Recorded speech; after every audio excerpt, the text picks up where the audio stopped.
Ahem. Welcome in. Welcome in, everyone. It is me, the Poggest Internet Homunculus, Pogliacciii. Oh, my hair's a little in the way. That's better. Anyway, how is everyone? I know I started stream a little late today, and I wish I had an excuse, but I really don't. I know I'm streaming. I was supposed to stream yesterday, but something happened. There was a little bit of construction going on inside the house that I didn't know about. So I would not have had the silence nor the privacy to stream. And I'm not gonna lie, I forgot to set my alarms today.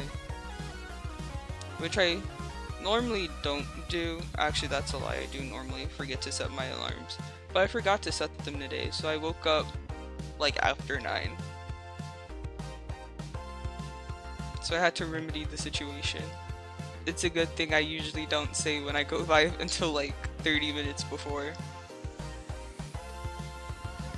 Otherwise, that would have been an issue. Anyway, welcome in, Tyrese. If I had actually set my alarms last night, I would have gotten 4 hours of sleep. I went to sleep at around 3 a.m. last night.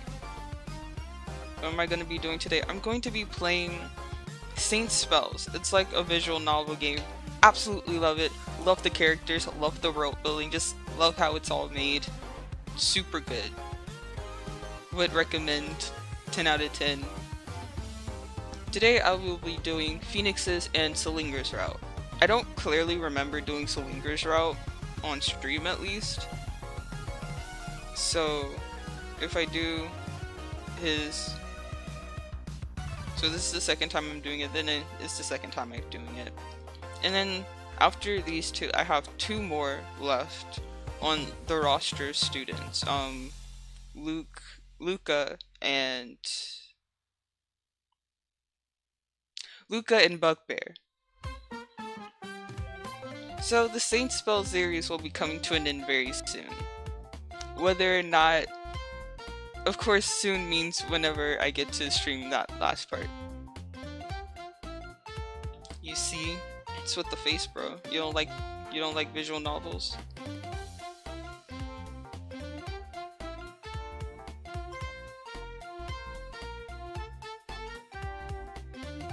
I feel like my tracking is a little bit weirder today. Curious to see it? I personally really like it, but that's just me. I tend to have extreme interest in the fucking weirdest things, and for some reason Saint Spell's world building just I don't know. I just really like it for some reason.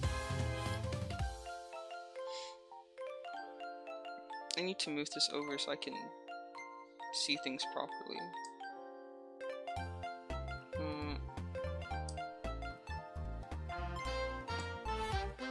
I think that's better.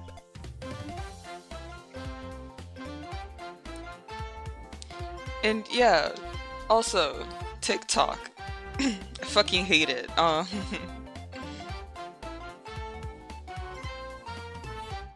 It's not a bad thing, I suppose.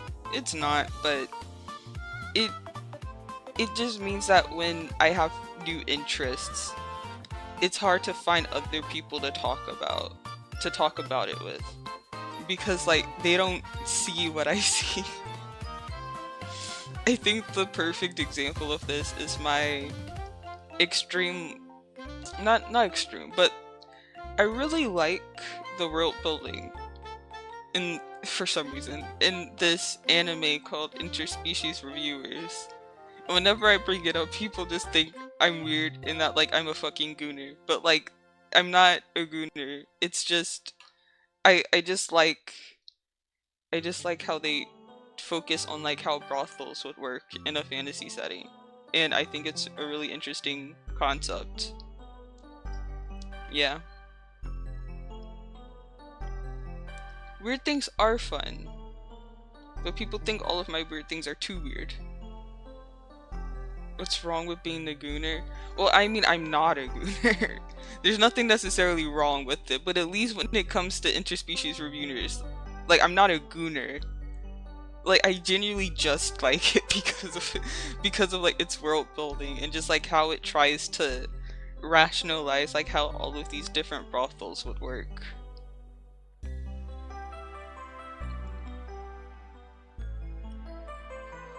Sure. See, this is what I fucking mean, bro. This is what I fucking mean. Whenever I'm just like, I like it because of the story, people are like, yeah, the story. And I'm like, bitch, I'm telling the truth. Okay, if I was into something because of gooning, then like I would be honest about it. I like this game called What in Hell is Bad because it's a fucking gooner game and I like it.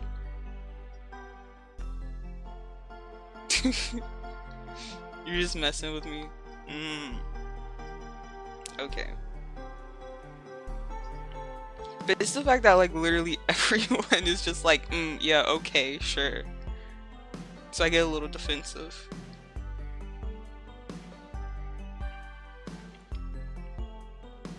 But yeah.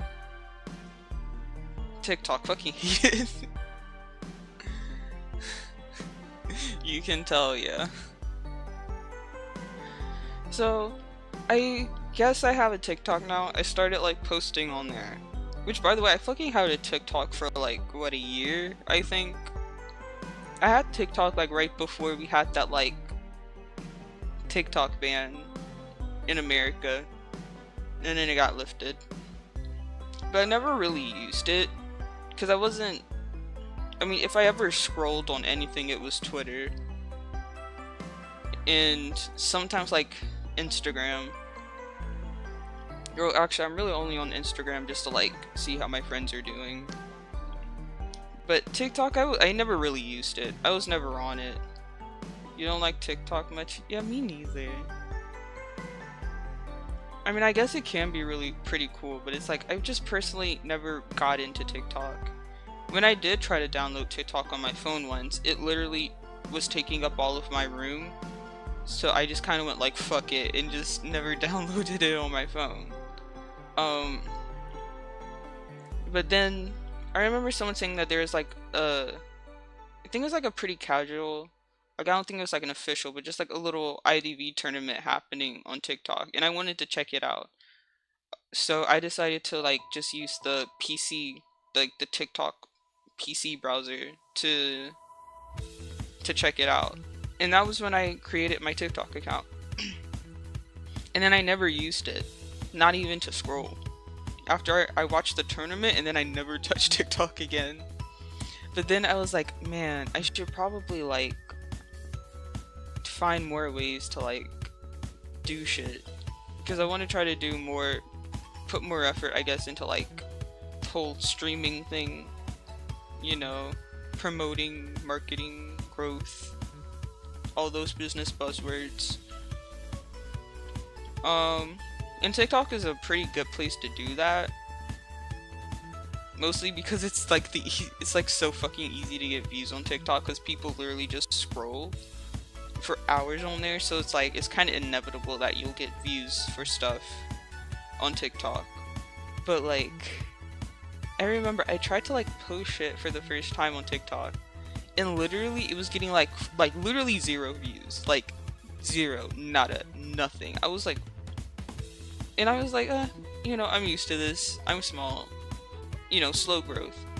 But then like it was like that for fucking months, and I was like, okay, now I feel like there's an issue, because even YouTube doesn't do that with my videos.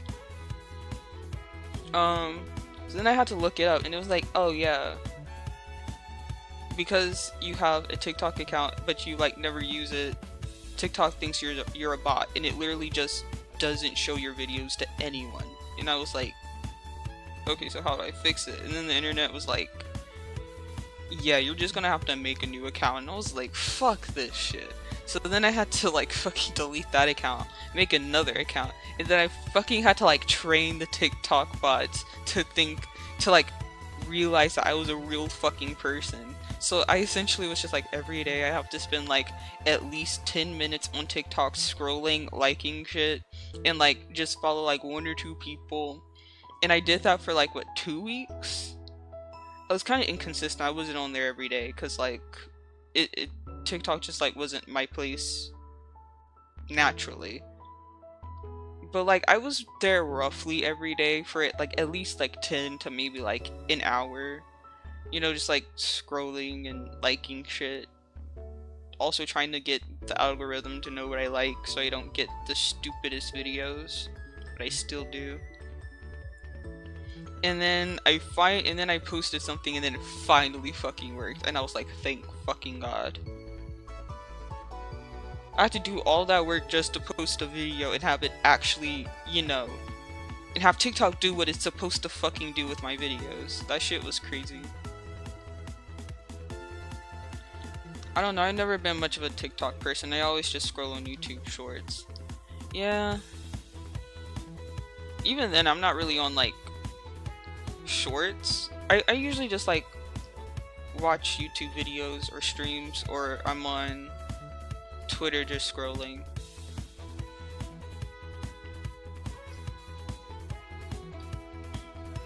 But yeah.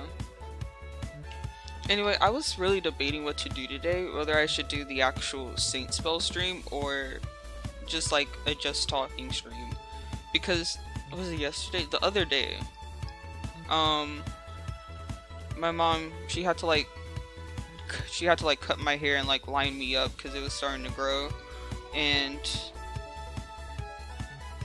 I kind of had to like stand for a bit because it's like whenever she fucking does my hair, it's never just my hair. Like she always has to go and do like everything else I didn't ask for.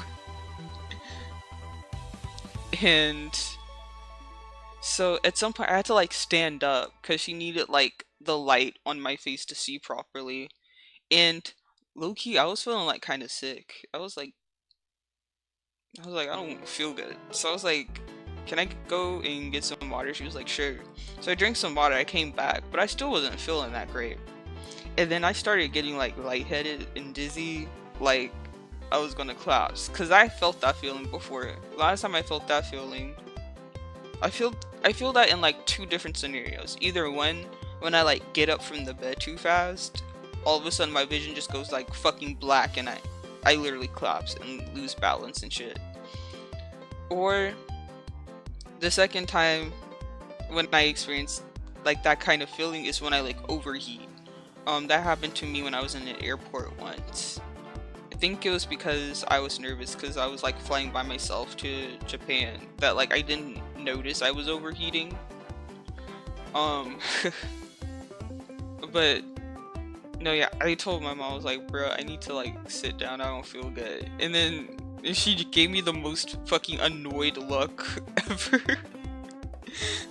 Like she gave me the most annoyed look, like she was fucking done with me. And she was like, it's what you get for sitting down all day, bro, you don't do shit. And I was like, okay.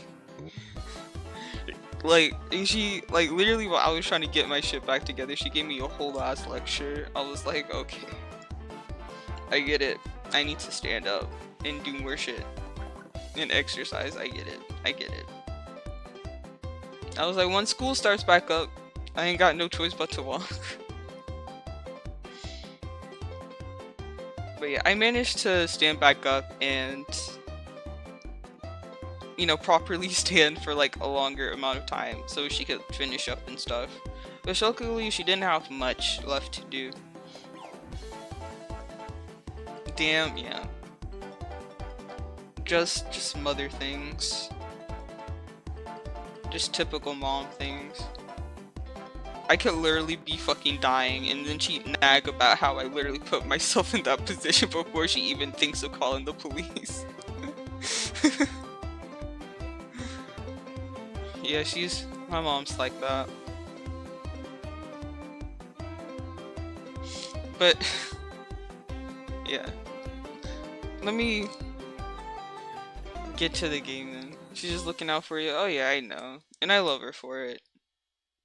I mean, sometimes it's a little annoying, I'm not gonna lie. But I do know she does it because she's worried for me. But let's get on to the game. Whee. Okay. Saint spells! Hell yeah. Yeah, the game audio is coming through.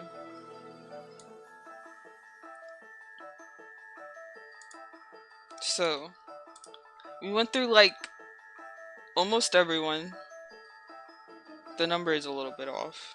So we'll be doing Phoenix and Salinger. And then after that, oh no. After that we have, I forgot, we have Skilla, this girl, and then this girl, who I literally have no idea who they are. And then we have these last two, Luca and Bugbear. Okay. Oh shit, I forgot to pull up other things. So many fucking tabs open, bro.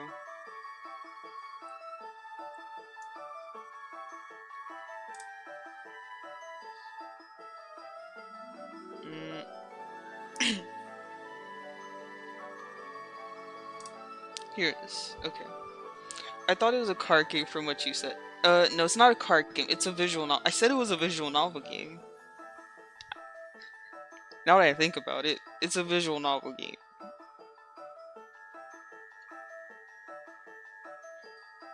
Well, I guess it's also...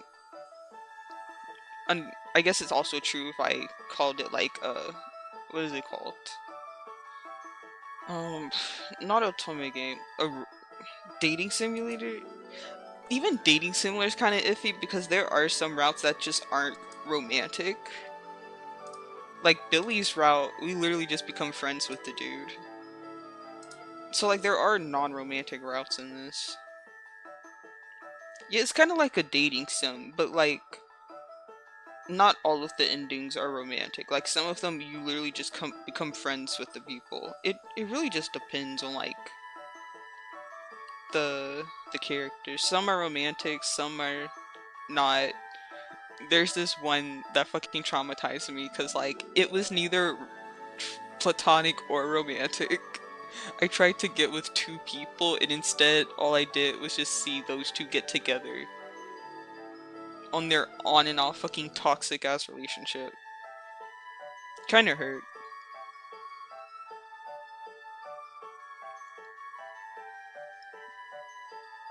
But yeah, let's start. Deserved. Saintsville Conservatory of Magic, a well-renowned school known for its vibrant student body and illustrious alumni. It hasn't been that long since you were discovered to be a spellcaster, someone capable of wielding magic. One day, you're a mundane human, the next, a practicing witch. In this day and age, it's definitely something that came as quite the surprise. After some trials, you are finally transferred into this magical university.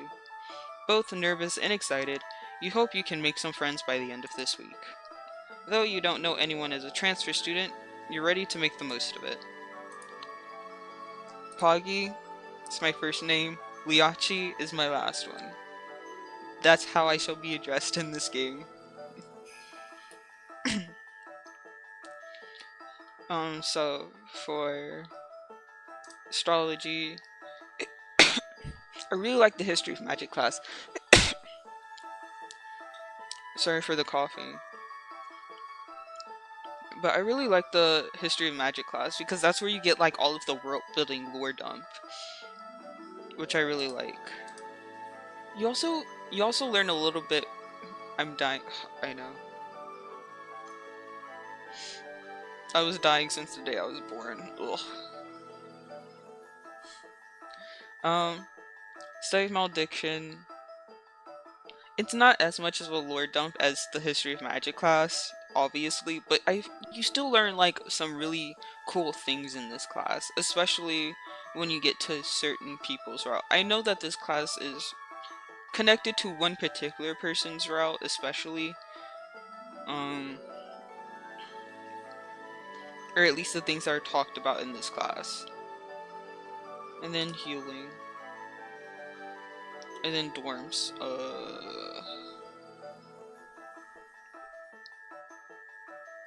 Dorms, I shall choose Polaris. Should get ready for tomorrow.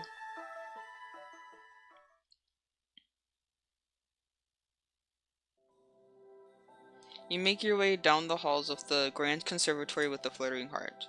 The new student welcoming committee worker kindly greets you, helping you check into your dorm. I already forgot which dorm I said I chose. I think it was Polaris. Reaching your dorm room, you begin to settle in. You can't wait to see what Saintsville has in store. Today is Monday. You have some free time until your next class. What do you do? If there's anything I've learned, it's that if I have combat and defense, I should probably beef the fuck up. Buff the fuck up. I forgot the phrase. You look around for someone to spot you on the bench press. You feel your strength increasing. Oh, look, it's Danae. Hello, I don't think I've seen you before. My name's Danae White, and you are? I'm Pogliacciii. Mr. Meow Meow. Pleasure to meet you. Is it your first day? I'm particularly great at picking out a new student or two. A great memory of faces I have. Yeah, I'm new. I'm actually a brand new student. What? Oh, yes. I saw you in orientation. I remember it like it was yesterday. Fine memory, I tell you. Just a moment ago you said you hadn't seen me before. No, I didn't. Anyway, has the campus treated you well in your time here? Collected a few memories, no? Registering this as a contradiction, you... Leave it be, answer her question, gently nudge the contradiction. Call her out on her contradiction directly, no mercy. I'll gently nudge. Well, yes, I have formed some memories here, considering that I've been here for some time. As you would have known. Yeah, I knew that. Totally a given. If it helps, this is the first time I've seen you. Not sure who that's helping, but there's a first time for everyone, no hard feelings. Danae nervously laughs at you, tail swishing from side to side. How about you then? What's your university experience like? Huh? It's perfectly fine. Her happy-go-lucky grin looks a bit forced there for a moment, but she recovers. Definitely a lot of memories to write a book, but I won't. Enough to write a book? Are you that interesting? Absolutely. But there's too many memories for the time we have right now, so maybe some other time. I'll share my glorious tales here at Saintsville. Okay. Okay. Are you leaving then? I'm leaving first. Good day to you. I look forward to talking with you again. Of course, see you around. Danae waves with a toothy smile and goes on her way.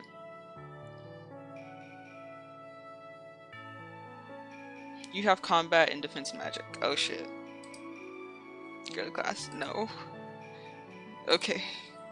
Go to class? I have no choice. I swear I hurt toes. What?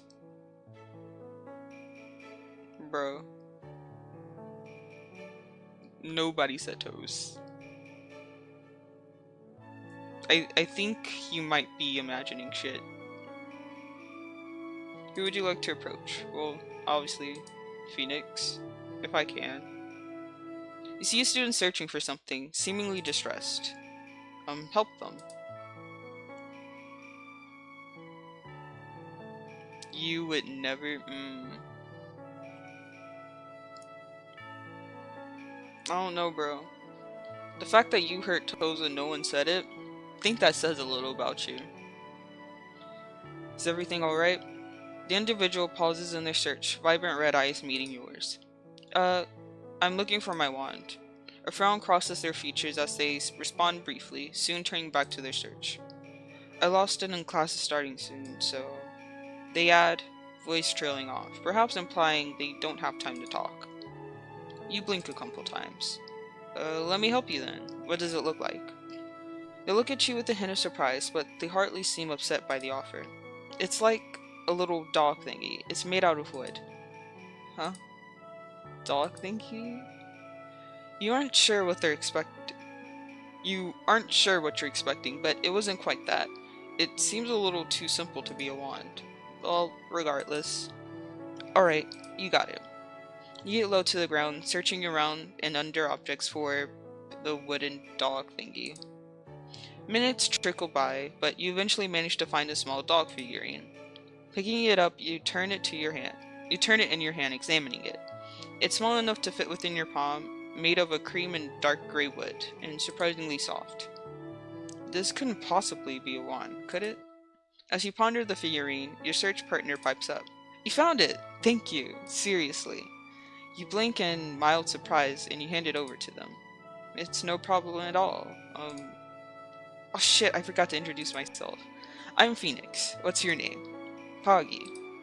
Well, Poggy, I'll pay you back for this sometime. Promise. They leave with the wooden dog wand thingy in hand. Today, you're going to fight 30 stouts in a ring. Just like the professor had 10 years ago in the Infeksinski caves. Is this allowed? It is indeed allowed, and you step into the ring. Yeah.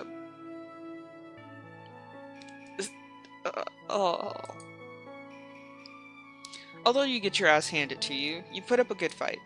You limp away from the ring. You feel your strength increasing by 3. Hell yeah. I suffered a little, but we got somewhere. It's noon. Who do you want to spend lunch time with? Phoenix. You sigh. It hasn't been long at all since you arrived on campus, but you're already feeling pretty fatigued from all the new information. Clearly a few weeks couldn't make a witch. Oh, Poggy. Oh hey, Poggy, right? You peer over the side and see Phoenix, that one classmate with the dog wand. As they approach, their eyebrows raise inquisitively, taking in your zombie-like visage. So strong. 30's fucking crazy. For like our first fighting class. And I literally had 1 strength. You look about as tired as I feel. You alright?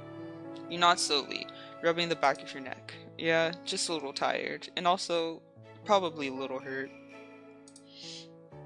They hum slowly, considering you for a moment, before they snap their fingers and nod. Seems they've come to a conclusion. If you need to pick me up, I can grab you some coffee. Think of it as repayment for last time. Oh, well, I mean, who am I to decline? They smile. Actually, it's about time I got another cup too, so this is pretty convenient. Come on, let's head to the cafe together. It's still on me. The cashier already knows Phoenix's order, just ringing your extra drink up. Do you come here often? They give a small sheepish laugh, turning to look at you after they make the payment. Yeah. I pull a lot of all-nighters, so I need at least around a day to keep me awake. Plus, I get headaches if I skip a day now. They mumble that last part, glancing away for a moment. Caffeine addict. Yeah, I need coffee to wake up usually as well. Or a nap, but really, who has enough time to nap these days? So true. I actually very rarely drink coffee. Yeah, I really rarely drink coffee, but I guess when classes start again, I'll probably be drinking that every once in a while. That and Monster, or some other energy drink. Whatever our vending machines have at school, honestly. Phoenix nods, but something seems to cross their mind after your answer. Hey, let's trade numbers then. That way we can get your coffee fixes together next time. You agree. New student you are and eager to make friends. Once your drinks are prepared, Phoenix walks over to the counter to grab them, handing one of the paper cups to you. It warms you up. The two of you spend a calming period of the day waking yourselves up and chit-chatting. Phoenix is a gamer, apparently. Hell yeah. An e-boy non-gendered, you joke. They protest the title, but really, that's basically what they are. Aw shit, we're friends with an e-boy now. You're already done with classes for the day. Oh, what do you do? I think we have to go to the nurse's office. You're in the infirmary. You go to the infirmary to address your injury. They wrap you up pretty well, and with a sprinkle of magic, you feel significantly better. You catch Phoenix as they're just leaving the infirmary, lightly scratched up. Oh shit. Now that we're on their route, we're just meeting them everywhere. They pass you with a pleasant enough greeting, but continue walking, irritably mumbling something under their breath about a Scorpius, colorfully so, one might add. It's best to just let them simmer down, perhaps.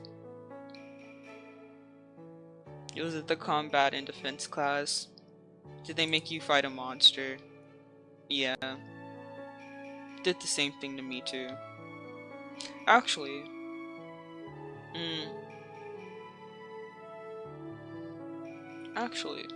no, there is a cryptozoology class where you can also occasionally be bombarded with monsters upon the teacher's whims. I feel like the teachers really don't fucking care about us here.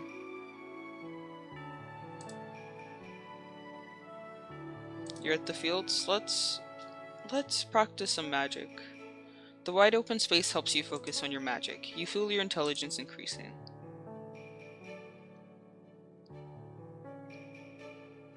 It's now after school hours. Extracurriculars are now in session. What do you do? Extracurriculars? You're at the fields. Join Queen's Guard practice. You sit at the warm-up benches, spending more time reading the rulebook than watching the field.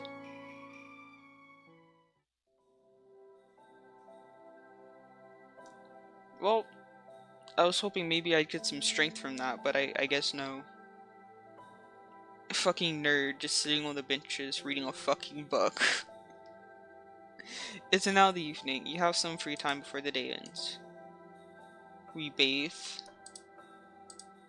And our charisma increases by 2. Oh shit. You find Noah red as a beet, having just finished his bath. Perhaps he stayed in the hot water a little longer than one should. The world sure is spinning, isn't it?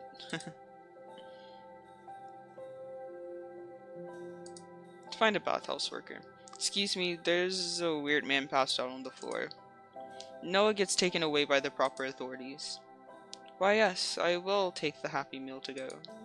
He passes out as he is carried off. Weird guy. On his route, he kind of becomes like older brother, father figure to us. Kind of like a mentor-ish sort of figure. Which I thought was pretty cool for him.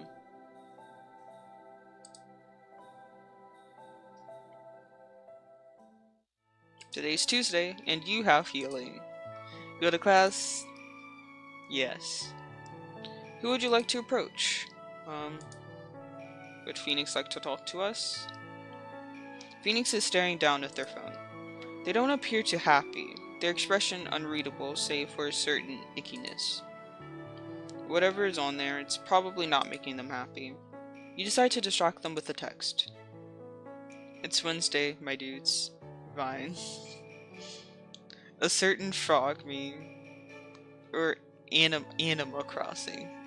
I've got to prepare myself for rank, so I'll see you later. Good luck with rank.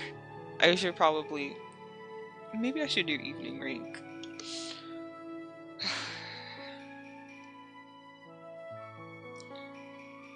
Good luck with rank. I hope the survivors don't bully you if you're playing Hunter. And I hope the Hunter is trash if you're... No, actually, I hope your randoms aren't trash if you're playing Survivor. Animal Crossing, because they're a gamer. They would know Animal Crossing. Between classes, Phoenix got you hooked on a certain charming game about an island of anthropomorphic animals with really big heads. And it turned out the price of an in-game sellable item, turnips, had reached a rare peak in value.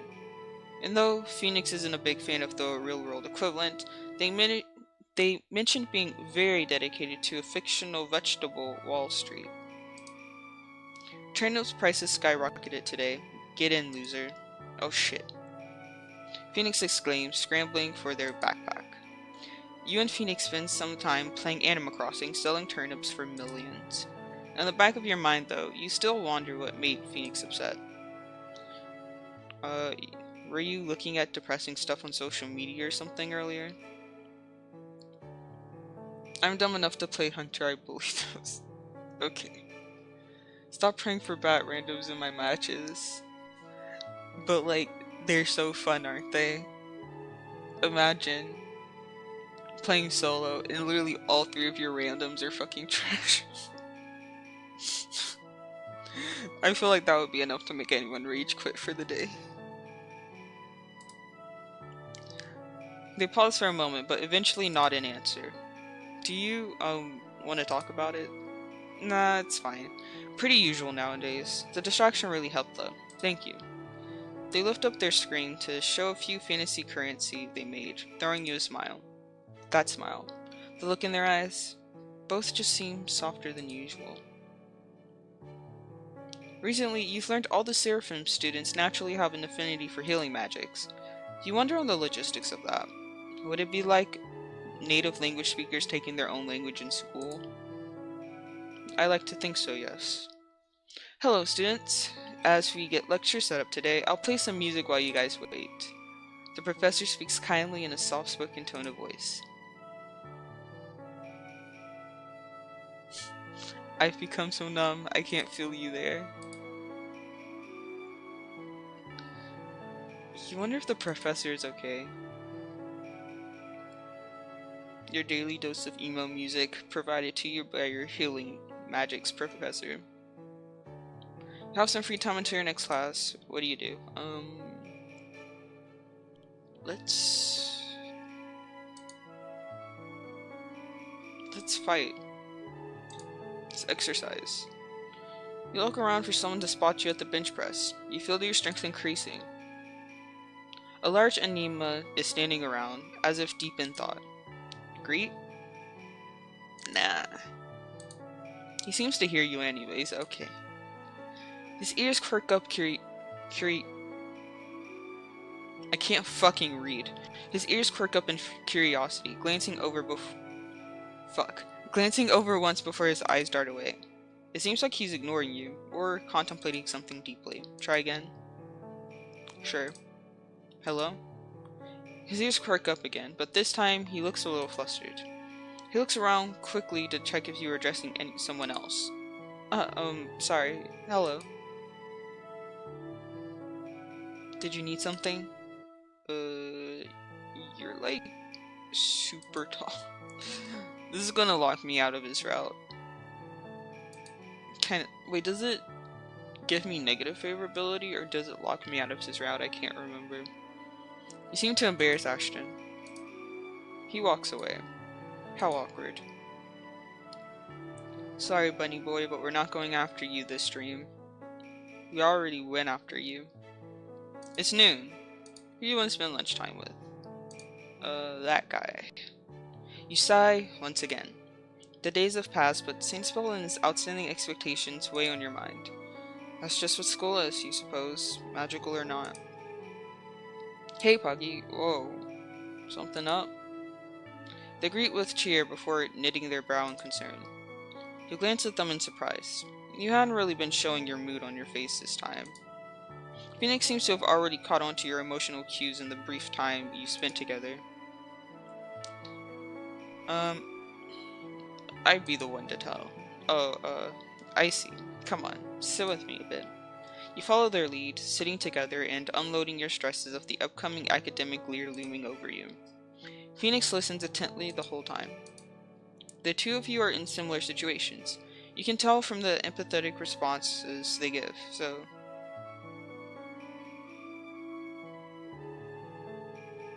Wait, what the fuck?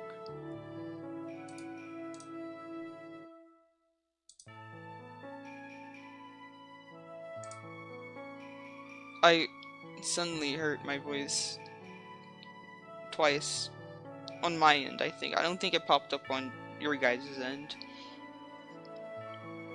You can tell from the empathetic responses they give, so they can't give much advice. But they're here for you, and genuinely care for you, and right now, that's enough.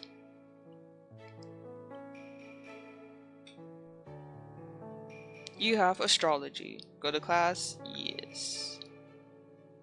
Who would you like to approach? Hey, Phoenix. At the sound of your voice, they turn to look at you, returning your greeting with a smile. Hey, Poggy. What's up? You doing anything this weekend? Oh, honestly not much. I mean, I'd usually do something with my pack partner, but I think he's already got plans. Packed partner? Fuck. You nod slowly. Phoenix doesn't seem too pleased about their busy partner. Are they lonely? Was that what you were picking up on before? Maybe you could do something about it. Ask if they're lonely or offer to play games with them.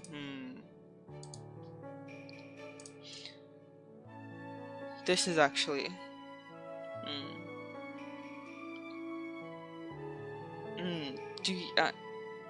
we know that, like... I think we should offer to play games with them. Again. Oh, wanna play some games later then? You offer with a smile, always excited to play games with a friend. Phoenix seems to perk up at that, at least a bit. You know what? Sure. Better than moping around. Much better. You shiver upon seeing the ginormous textbook in front of you. The professor wants you to drop and give them 5 entire planks. What? Due next Monday at that. Alright, now that we've gone over the assignment, what is the chance of rainfall? I don't know. Correct. Neither do I. We are not meteorologists after all. Could you do me a favor and check? I hadn't brought an umbrella with me today. You didn't bring an umbrella either, so hopefully it won't rain. It's 13%. They breathed a sigh of relief. Thank my lucky stars. It seems you've gotten on the professor's good side at least. You can feel your charisma increasing. Nice.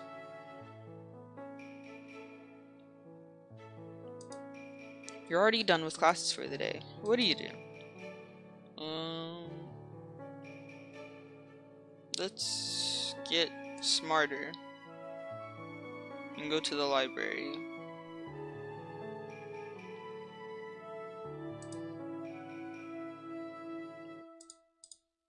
In the library and read.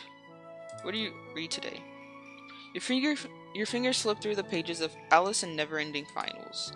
You feel your intelligence increasing. Something white flickers at the edge of your vision, faint and barely there. It's just enough to draw your eyes, and like a moth to a flame, your sight is guided towards pale white. It takes a second for you to realize what, or who you're looking at, isn't a ghost, but a very much alive human girl. Her face seems oddly familiar, though you swear you've never met. Her eyes catch yours, and your smile falters a bit. Hello there, have we met before? She mumbles before shaking her head.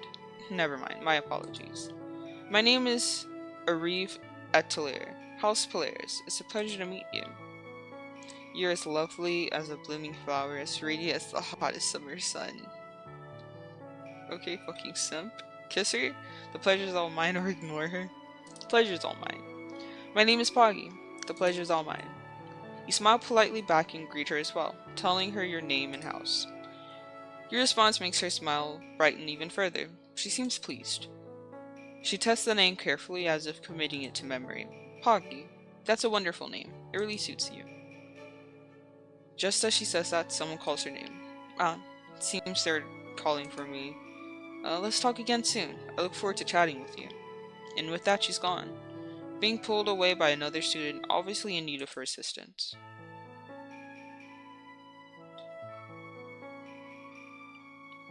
It's now after school hours. Extracurriculars are now in session. What do you do? Oh! You spend time with Phoenix,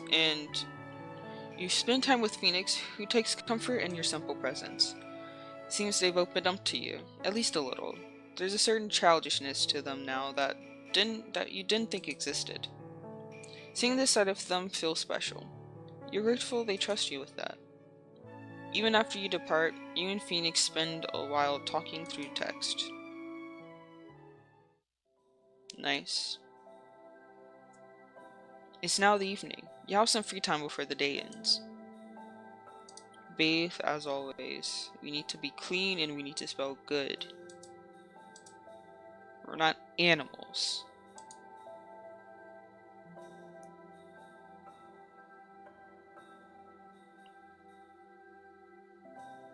And Tuesday's now over.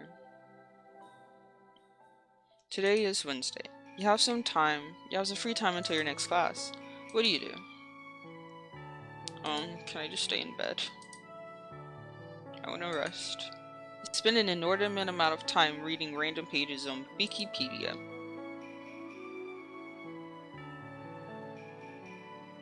That does not sound at all like something I would do. You have study of malediction. You go to class? Yeah. Who would you like to approach?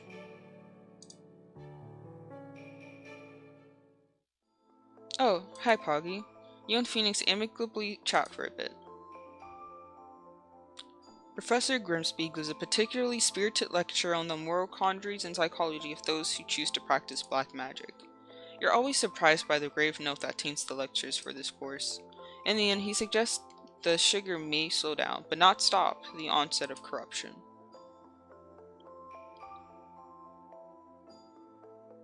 Sugar slows down, but doesn't stop it. Interesting.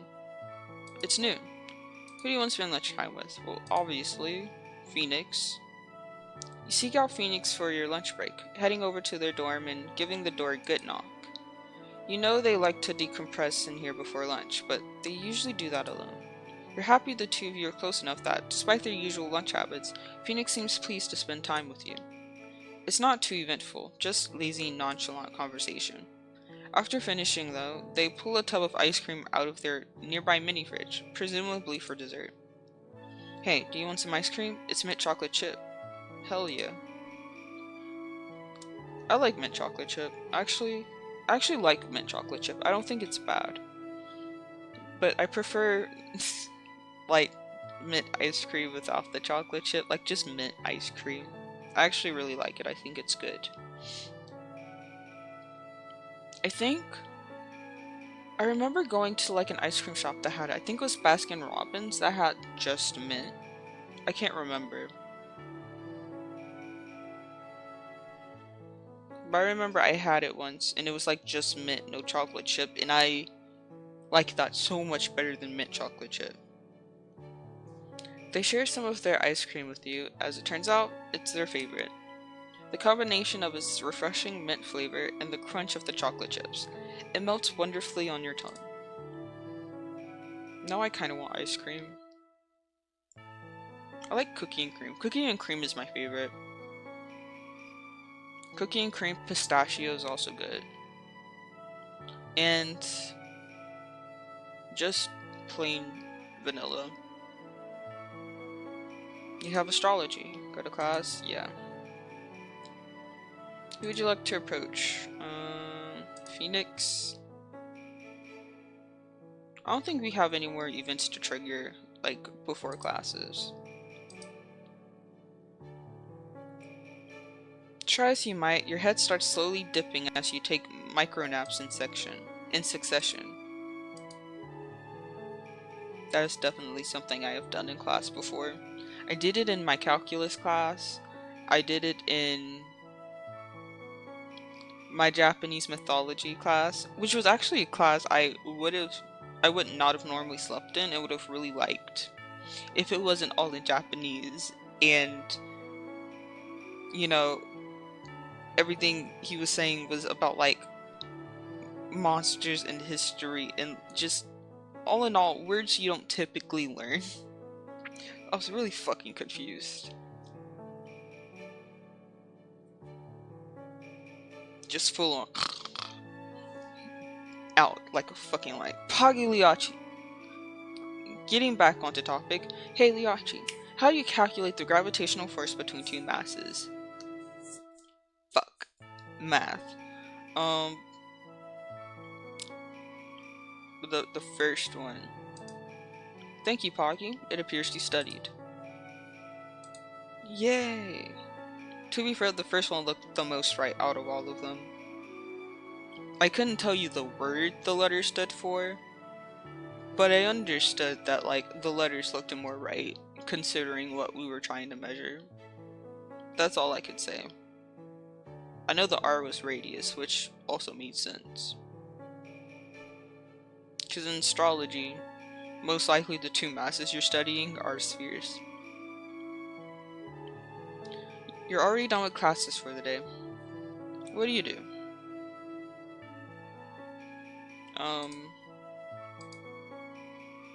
Shit, maybe I should, like, actually study. That reminds me, I was supposed to study over the weekend, but I fucking never did that. I did not study at all.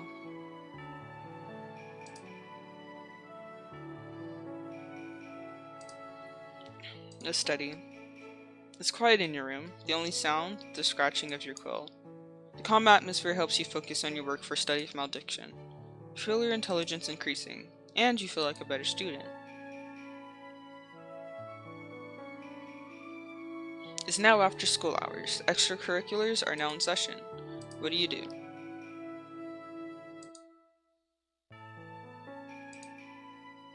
You're in the bathhouse. You get squeaky clean, and you feel your charisma increasing by 2. Oh. I thought there was, like, a thing where you could, like, do work here, like, work in the bathhouse, but I guess not. It's now the evening, and you have some free time before the day ends. Let's have a stroll around the forest, actually. Let's just wander around. The forest at night has its own mysterious charms. We didn't die. Nice. Wednesday's now over.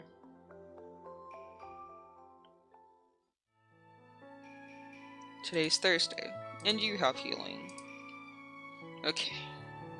Who would you like to approach? Let's just go with the class. Today, we're doing a live demonstration. Oh. Reticulated python, sir. I see you sustained some injuries. Come here, I'll heal you right up. Now, students, watch closely here. Reticulated python? You're already done with classes for the day. Oh man, I love it when I only have one class. This is the entire day and you only have one class. It's the fucking best. You wander around. Oh. You bump into a dark-haired girl cowering in the corner. It's our girl, bro. Aniva. Sorry. I was in the way. Are you alright? I'm alright. Do you need a hand? I'm alright. Oh, same thing. You try to help her get out of the corner, but she shifts her body away from your offer. Her eyes have a hard time focusing on something. She doesn't want to look directly at you. I'm fine. She's clearly trembling in fear and clutching onto a candelabra for dear life. There's no flame lit, and it's daylight outside. Why does she need that? The more you stare, the more intimidated the girl in front of you becomes. It seems that she's more intimidated by you than her surroundings now. Sorry for bumping into you. I'll excuse myself now. Aniva gives a quick bow and makes a run for it. What a strange girl.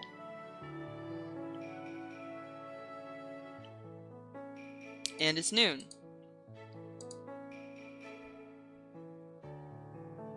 You seek out Phoenix for your lunch break, heading over to their dorm and giving a good knock. Or is it the same thing? Oh wait, what? You spend your lunch break with Phoenix again, a mellow, relaxing mealtime. Phoenix seems more comfortable than before, and their dorm room looks cleaner than last time. Wasn't really entirely messy before, but it was still kind of cluttered. Maybe your visits are motivating them to keep up with their chores more. Are they? No. You don't think Phoenix is the type to impress others. Yeah, you have to be imagining things, right? Oh no, bro. Usually if you're not one to clean, you don't clean. That's just it. I would know. I don't like cleaning. Oh fuck. That reminds me when I had like fucking roommates. When I like used to live on dorms. I would literally bro, I lived in like a dorm that was kind of like almost kind of like a really small apartment. Like it had a kitchen, it had a bathroom, and then we had like our bedrooms. And bro, I was the fucking only person who ever cleaned the room. Like I cleaned the I would clean the toilet, I would clean the sink, I would clean the kitchen sink, and this was in Japan. For people who don't know, bro, Japan, they have like little food waste catchers in their drains. So the food doesn't actually go down the drain. You have something that catches the food and then you have to dispose of that waste. I was the only fucking person who cleaned that, bro. And like, that shit was fucking nasty. I fucking hated having to clean the food catcher, bro. And then it took me like literally until like the end of my time there to realize that like they literally fucking have like these little bags you can put in the food catcher. So that way instead of having to like take it out and clean it, you could literally just take out the bag that has like the food waste in it and then just throw it away. I had to go through all of that suffering for fucking nothing. Shit was crazy, bro. Anyway, I'm getting sidetracked. We're done with classes. Let's go to like the kitchen. Let's cook something. You will not die this winter. You can feel your charisma increasing. We're so charismatic. Look at that at 13. You're already done with classes for the day. What do you do? Can we just like sleep all day since there's literally nothing to do? Just rest. Wait, extracurriculars. There's one thing I want to do. Your gaze keeps floating toward the cheer team practicing on the other side of the field. A begrudging member of the cheer squad, the last thing Phoenix ever wants. A begrudging member of the cheer squad, the last thing Phoenix ever wants is to be perceived during a Queen's Guard game. The cheerleader uniform, the routines, the complicated web of feelings, mostly shame, cocoons around poor Phoenix whenever they have to participate. If nothing else, they didn't want anyone to know. They didn't want anyone they know seeing them like this. But, alas, they're never granted peace, and you make it your due diligence to cheer them on. At first, they kind of seemed like their soul was exiting their body. Poggy? What are you doing here?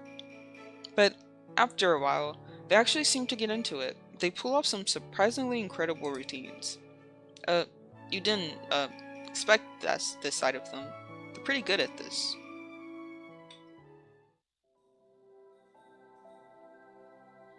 It's now evening. Get into the bathhouse and fucking bathe.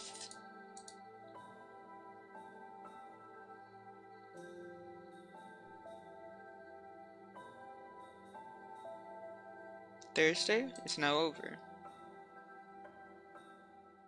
It's Friday, guys. You know what that means? Nothing matters. Who would you like to approach? The practice of Finally, some word drop from the study of malediction class. The study of malediction is something called black magic. It was created when the first Anima performed the ancient dark ritual that created the Umbra. Malediction is a dark and evil power that corrupts all who wield it, and is the foundation of Gehenna's power. I wish we got more like lore surrounding Gehenna specifically. But I guess there's only so much they know in the world about Gehenna themselves too. The more Anima and spellcasters who are consumed by the darkness of malediction, the stronger Gehenna may grow. As long as black magic exists in the world, the Umbra will continue to cast its shadow over Alterna.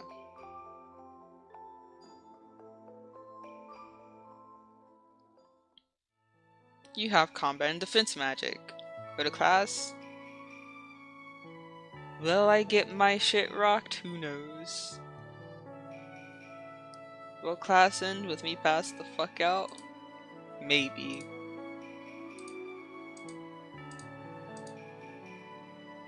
Yeah, nothing new. Alright, students, gather around. Today, we'll be doing a live demonstration. The class falls silent. Pogliacciii! You managed to defend the oncoming surprise attack. Hell yeah! So what 9 strength gets you. Otherwise, I would have been, and I quote, biffed in the fucking face.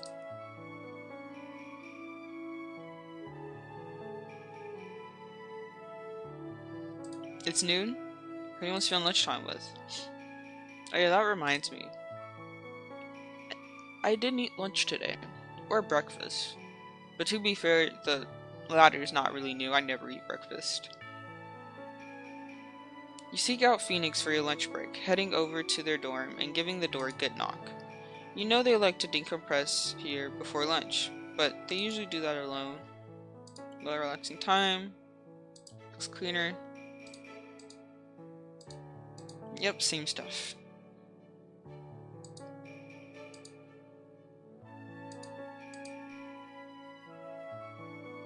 Let's wander around the forest again. Oh wait, I can't. I guess I can only do that at night. Fine, then let's exercise. Feel your strength increasing. Ashton seems to be very focused on the task at hand. He blinks when you call his name and after a moment turns to face you. He looks around for a towel to wipe some sweat off his face. Hi. He finds the towel. What are you doing here? I was just wandering around. Ashton glances down at the towel before looking back up. What about you? Working out? He offers you a weary, wry smile. Yeah, just want to keep healthy and strong. You too?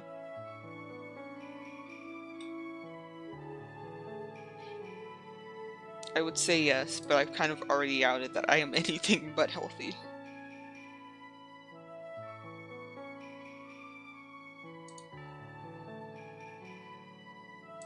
Let's cook some more stuff.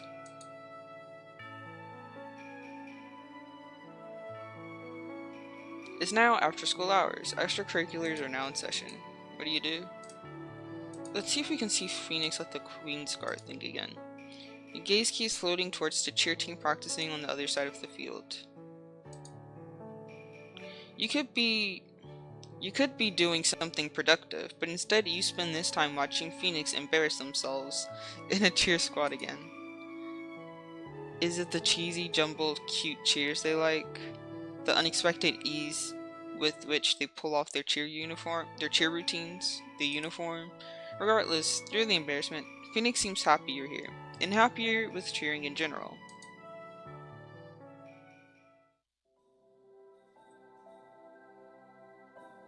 It's now the evening. You have some free time before the day ends. We're in the bathhouse and we get squeaky clean. See how high our charisma is, guys? That's what fucking bathing gets you. High charisma. Remember to shower, chat. The long-awaited weekend has finally arrived. You don't have plans this weekend, but a ping on your mobile device notifies you about a message from a certain gamer. Reading the message, you gather they were inviting you to visit the bro house. Wait, is Phoenix in a frat? Well, regardless, you accept, letting them know you'll be right over. Whoa, it's so neat in here. You comment, both shocked and impressed. You assumed frat houses were supposed to be messy, trashed from having a group of guys throwing parties and drinking all the time, something like that. Oh yeah, I've cleaned up a lot since I joined. I wasn't into it at first, but the other members are kinda growing on me. They seemed a little sheepish, but hide it well. They must know being in a fraternity is uncharacteristic of them. It kinda slipped my mind that I had to go out today. I usually go out on a grocery runs to Dark Chapel with a few of the other members every weekend. Food goes pretty fast here, but they couldn't make it, so I'm kinda on my own today. Phoenix looks almost happy about the situation, but wait, no. Maybe the nervous cheer in their voice is hopefulness? Of course, Eve asks to tag along. Phoenix lights up after some last minute preparations. Phone, keys, wallet. Cool, list. You both head out to Phoenix's truck. They have a truck? Leaving campus and taking the long, quiet road to Dark Chapel. To drive to Dark Chapel alone takes about an hour, but it's relaxing, and you're in good company. Phoenix chats with you playfully, the two of you singing along, poorly, to the songs you both know on their truck stereo. You've come to realize that despite these piercing red eyes and that cool outer shell, it seems Phoenix is kind of mundane, actually. Not boiling so, and certainly not without passion or strife, but earthly so. A home you can come back to and the warmth inside it. Deep down, you wonder if they crave a gentle life. Would it suit them? Regardless, it's fun just being soft and childish with Phoenix, indulging a little, getting away from the stress and all the expectations of being a spellcaster. You don't exactly know where this is going, but you'd like to find out, and with the way Phoenix's eyes fall upon you, you can tell they want to find out too. Phoenix success. Tear in my heart. It's done. Okay, first of all, I fucking like this art style and the art that they have for Phoenix. I think that looks really good.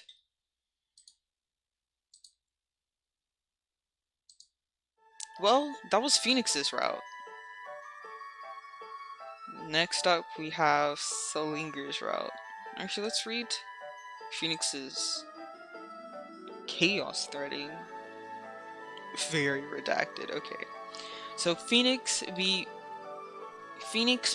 Verity, a human witch, 21, non-binary. Chaos threading is her magic. Something about them is very redacted. So instead, here's some more about their magic, okay? Phoenix's affinity, a form of divination passed down by the Verity family since its founding, allows them to peek into the future by bearing witness to an event in the present. This butterfly effect-like way of peering into the future manifests in the form of visions.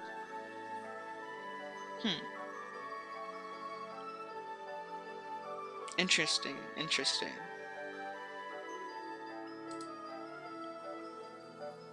Next up is Salinger.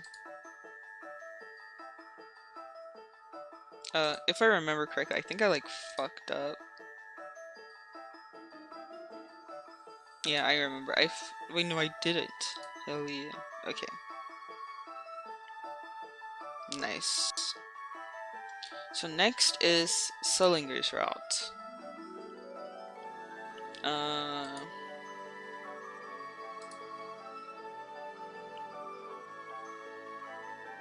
This is gonna be...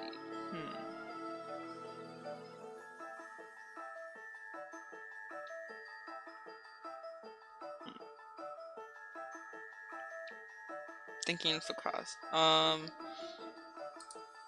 Safe malediction, history, magic. I actually specifically need to take history of magic, if I'm correct, to trigger Salinger's route. Pretty cool. Do I really want to do arithmetic? I don't think I want to, honestly. I don't mind doing astrology again. I'll do arithmetic. Literally just because I don't know what else to... I don't know what other classes to take. Actually, there is potions. Potions is usually pretty fun. Potions and Practical 101.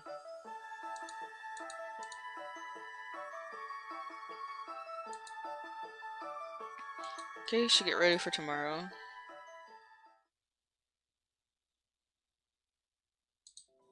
We're gonna skip through some of this.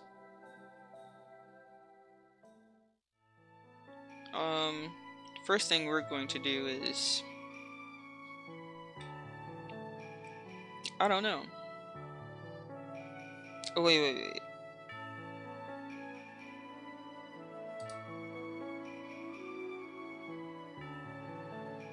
Write profanities on the board. You pick up the chalk, evil thoughts stewing in your DB's little head. Looking for trouble, and if I cannot find it, I will create it.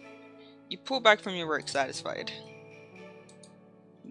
None of those words were actual profanities. This reminds me of like when, literally not just me, like my entire fucking club got in trouble. Because we would do meetings inside of classrooms, and sometimes we would like write things on the board. Because there's like a really big overlap with my club, which is the D&D, which was a D&D club, I know, bunch of nerds. But there's like this really big overlap between like artists and like D&D nerds. Makes sense. So like,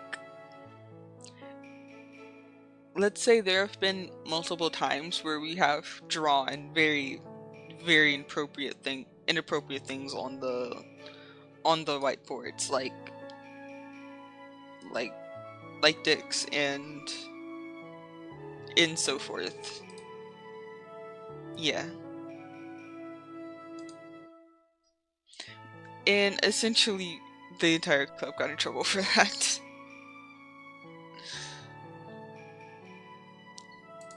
So much so that our president got an email warning us that they wouldn't let us use the rooms anymore for club meetings if we kept doing it. It was fun while it lasted.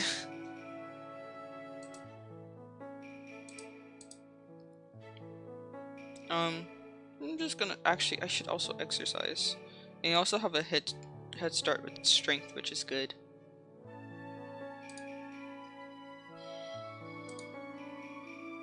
Exercise? You look around for someone to spot you on the press bench. Our strength increases. Okay, Ashton. No. We're gonna call you super tall and then we're gonna keep going.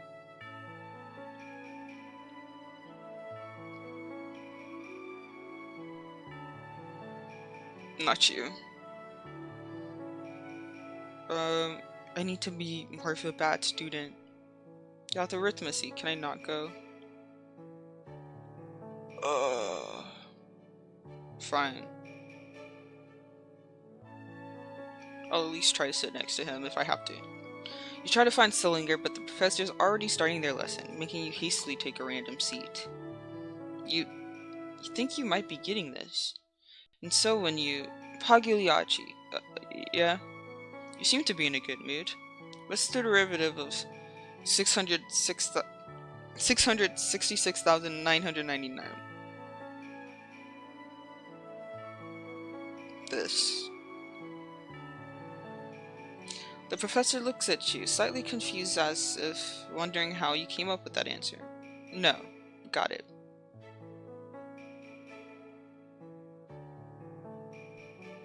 Oh wait, would it just be? You have history of magic. Who would you like to approach? Please be there. Try to find Salinger, but the professor is already starting their lesson, making you hastily take a random seat. Why are you like this, bro? Like, why are we like this? Please.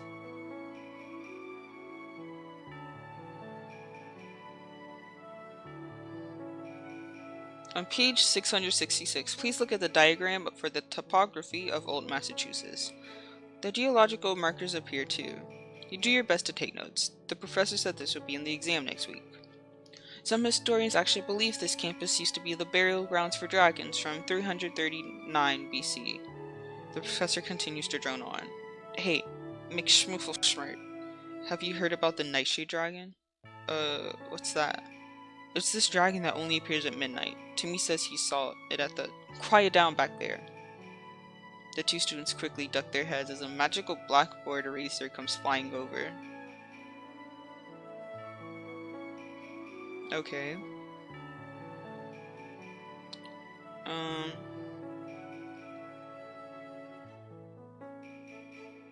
Join Queen's Guard practice. It's a hectic day on the Queensguard. It's a hectic day on the Queensguard pitch as the Bellatrix team prepares for the upcoming game. Crucial that game is in caps for emphasis. Players zip back and forth across the sky, practicing some new formations. Looks like Team Bellatrix is doing well this season. The players are so serious. Watch out! Ah! Oh shit. The fuck is that bonk sound, bro? A van comes barreling out of the sky, landing face first in a heap on the ground. His mount, a small horned animal, lands gracefully next to him. Are you okay? I'm good. Happens all the time. All the time? Is he really okay? No, I forgot. Low-key, I try to give Billy a southern accent, but I'm not good at it. Well, I'm glad you're alright. Caught me in an embarrassing moment. Flying isn't our strong suit, you see. I prefer climbing, and this little fella likes to hop around, so we're working on our teamwork. This is my partner, Phrase. He's a clip springer. Phrase bleats at you. You think it's a good thing. Say hello. Phrase says hello to you too. I reckon he likes you already. Took me longer than that to get him to talk to me. He's an awful picky fellow. You can understand him? Not really.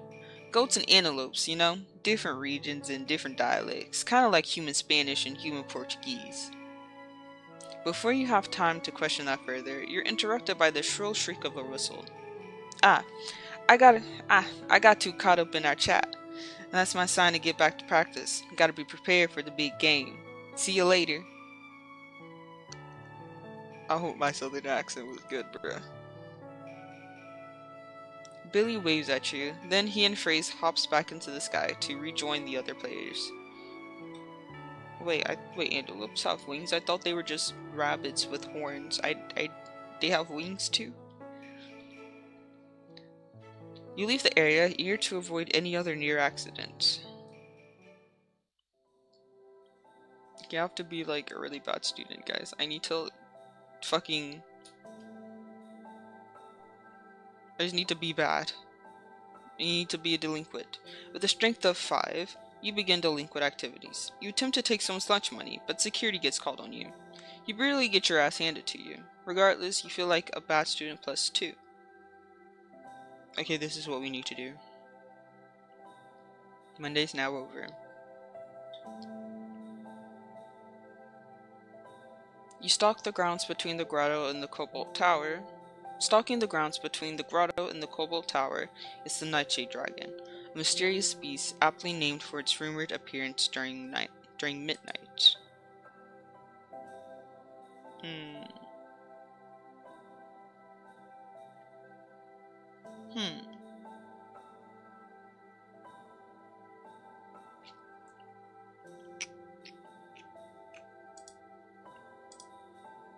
In a school of witches, magic, and creatures, once thought to be mythical, any sort of rumor that gains traction above it all is worth checking out. Yeah, right.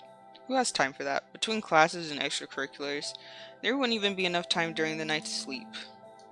You open your eyes blearily. It's a smidge past midnight. Yeah, we're gonna try to find this thing. I'm curious. Hastily, you gather your items and head straight into another student. A Trant. What are you doing? Are you a cop? No? Are you?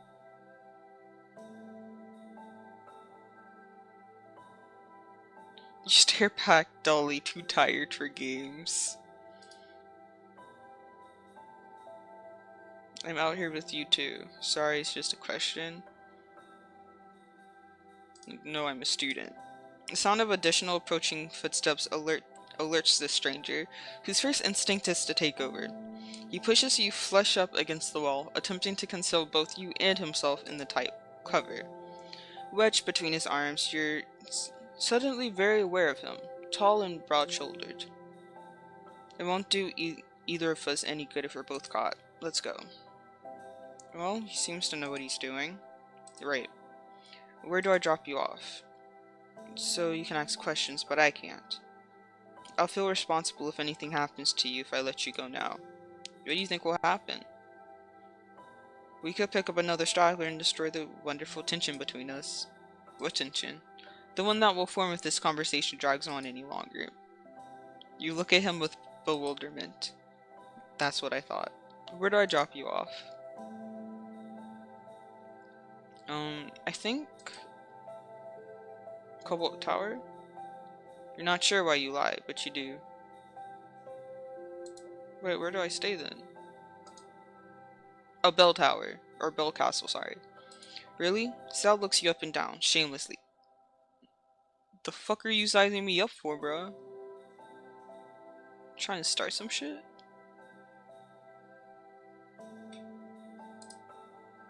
You're unsure what's more annoying, his skeptical look, or the fact that he responds with a challenging tone.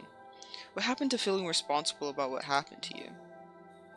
Quiet. Wait. These... Oh, really? Oh, that's why you... Really? Bitch. He is trying to start some shit. Destination planned, you begin a quiet trek with the stranger back to your dorm house. The silence is a little daunting. I'm not a trot, you know. Did you think I was one? Low-key, bro. Yeah. I did. I don't know what a trot is. What is a trot? This is a good word to look up. Expand my vocabulary. A student who stays away from school without leave or explanation. Oh. Yeah, I thought you were a trot. The expression does not look amused at the blunt admission. Don't look at me like that. Maybe you were looking for that dragon. Dragon? The Nightshade dragon, you know, appears only at midnight. You're met with expectant blinking. What does it look like? I don't know. What dragons normally look like, I guess. Scales, wings, horns, and big teeth. They don't always have wings. Yeah? And what do you know? Bro, you're literally in a school full of magical students, and this bitch has horns. Like, I feel like he would probably know more than you. His eyes look over, dark and contemplative. It seems like he's caught between giving an answer and answering with a question. When he does neither, you think he may have just dropped the subject and continued on ahead, only to realize he stopped walking completely. Huh? What's wrong? Heatless blue flames erupt in your face, your hands instinctively flying up to defend yourself. Though you brace yourself for the attack, expecting an entourage of pain, you just feel kind of fresh. You check yourself for burns, but you're completely fine. Turning toward the stranger accusingly, you demand answers. What was that? But all you get is an amused chuckle as the blue flames reveal the man's true appearance, an enema with scales, horns, and a lack of wings. Wait, where does he have scales? He just smiles, clearly very pleased with himself. The humor is lost on you.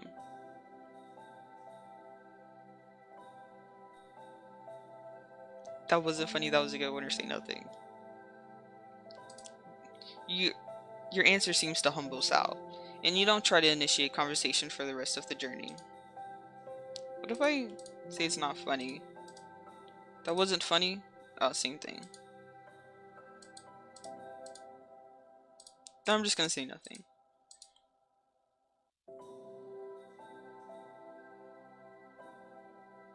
Before either of you know it, you arrive at Bell Castle.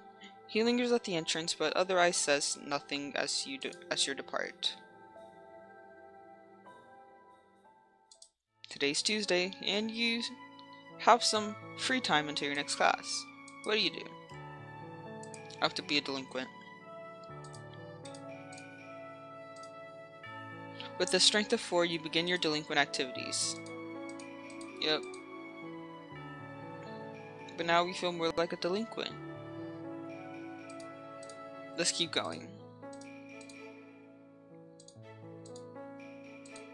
Wait. You try to harass a dude, but he turns out to be a kickboxing champion. You barely get your ass handed to you. Regardless, you feel like a bad student. Okay, 7 should be enough. And it's noon. Who would you want to spend lunch with? Salinger. Following the ebb and flow of the rumors, another dragon enigma reveals himself to be the Nightshade Dragon. Saint Spell's 7th mystery was all a simple misunderstanding, really. Within that time, you also get the name of that mysterious stranger you met at night, Salinger Cromwell. It seems his night runs are frequent but harmless, making your encounter with him all the more bizarre. In any case, as nice as it is to be clued in on all the blanks, you'd rather hear straight from the Dragon Enigma's mouth. An opportunity comes by when he appears before you, seemingly eager to introduce himself properly. Cromwell, Salinger, or just Sal. So you do have a name. Pogliacciii. I'm glad we can meet again under less fortuitous circumstances. Fortuitous? What a needlessly long and specific word. Is he practicing this? Is it? Perhaps I've been seeking you out. Oh. Perhaps. I'm not going to rat you out or anything. Why? Or, well, you found me. Well, I mean, you found me. I'm not gonna rat you out. Well, you found me. I didn't want to end our meeting like this, so you're letting it end on my terms. Doesn't need to end. Then answer me this, and no weaseling your way out when we both know you're an enigma. Why do you hide it? I don't do it on purpose. I was raised on Earth. Casting a human glamour over myself is just second nature to me. It's unnecessary now, but I've grown accustomed to it. Accustomed was not at all the word in that sentence, but it works anyway. You were raised on Earth? You? An enigma? Salinger nods. My father's a human spellcaster, my mother a dragon enigma. I happen to be raised on Earth instead of Alternum. Is this the most I've heard you talk yet? Yet, so there's a next time. We'll see. So, I didn't mean to deceive you, but it is a habit I try to drop. No, it's fine. Turns out you weren't even the dragon of the rumor. Don't like it when I hold information from you, Now we're even.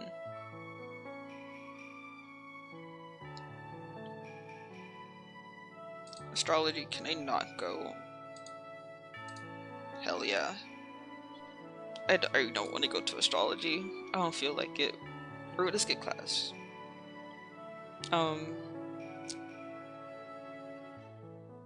Fuck, where do I go though?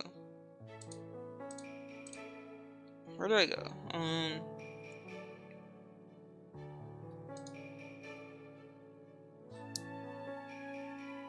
We could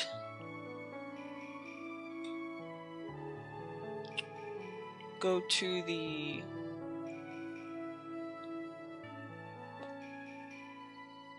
I don't know. Let's just walk around. Let's increase our charisma. We're literally the least charismatic thing ever.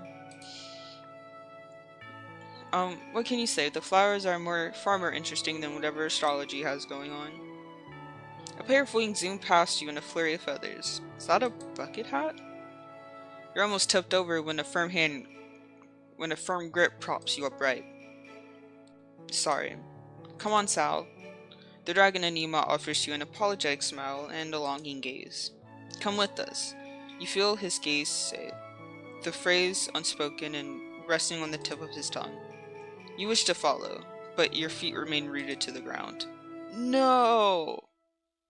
I'm so fucking curious, bro. I want to know what they're doing. We're done with classes for the day. Let's go to the forest. Oh, we can wander.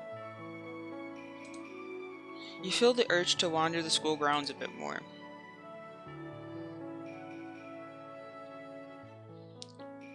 Within the cobbled walls of the Cobalt Tower is what appears to be a courtship. They exist within their own worlds, ignorant to your observant eyes.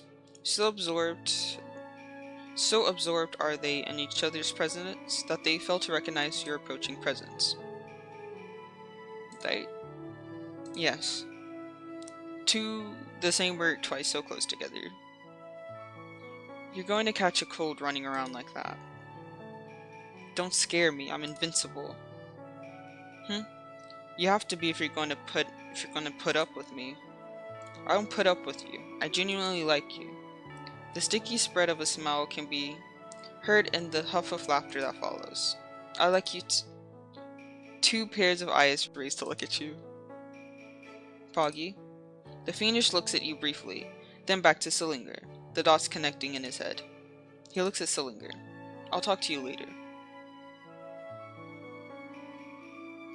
Whatever dots you're connecting, I'm not getting it, bro. I'm like actually kind of confused right now what's happening.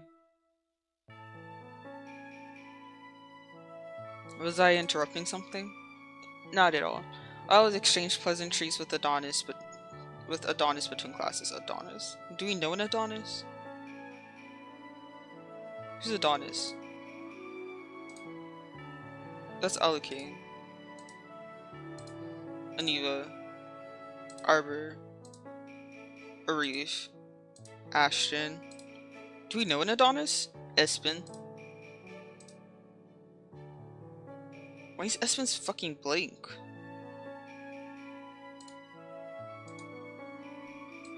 Did I not do Espen?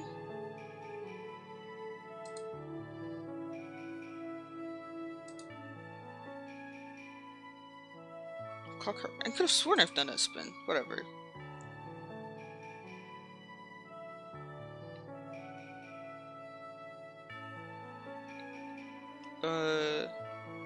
I don't know an Adonis, so this isn't a character we actually know. It's just a name of a random character. You've heard a bit of gossip about this particular Fiendish, a wielder of mysterious divination magics. Seems a little more than pleasant. Are you jealous? Confirm, deny, change the subject, or provide an excuse. Am I jealous? You don't have enough strength to say such a thing.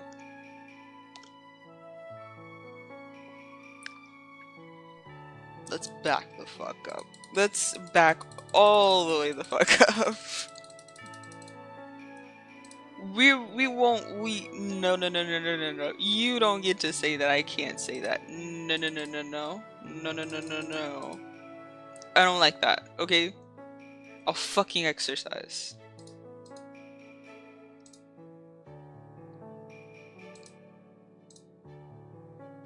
Oh, I have an injury. Oh wait, was it when I got my ass handed to me when I was delinquenting?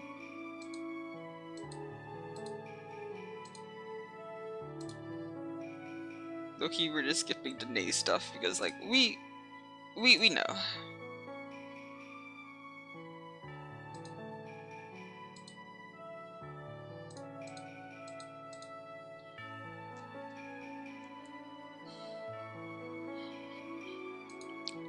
Extracurricular. You're in the arena. If I join Fight Club, does my strength increase? Fight Club. You're weak sauce, and they can smell it, like sharks to blood in the water. Hey, I'm new in. You biffed in the fucking face. Am I lost? Despite growing fairly used to the topography of your classes, there's still a plethora of areas in. That's a really weird event trigger. It's a very weird event trigger.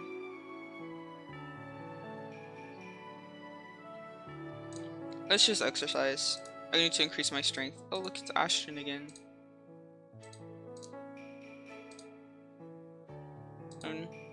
Skip. Stop, please. Let's exercise in the forest at night. That's definitely smart. You take a nice hike through the trees, being careful not to trip over the gnarled roots. You feel your strength increasing. You catch sight of a pink hat. You feel like you've seen it before, perhaps in a dream or another timeline. Oh hey. Oh hey there, stranger. We meet again, don't we? You've got the wrong person. I do? Could've sworn I've seen you before. Wrong person. Wow. Awkward. Sorry. Guess I'll go ahead and introduce myself now then.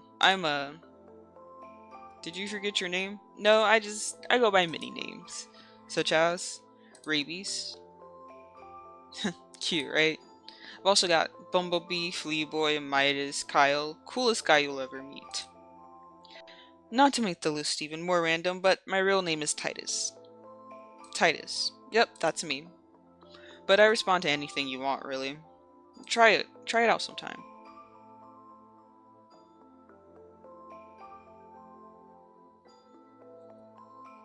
Tuesday's now over.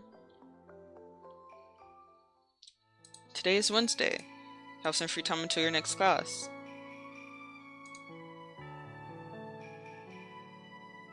We have to get stronger. You look around for someone to spot you on the bench press. You feel their strength increasing. Oh, it's him again. Hello, Ashton.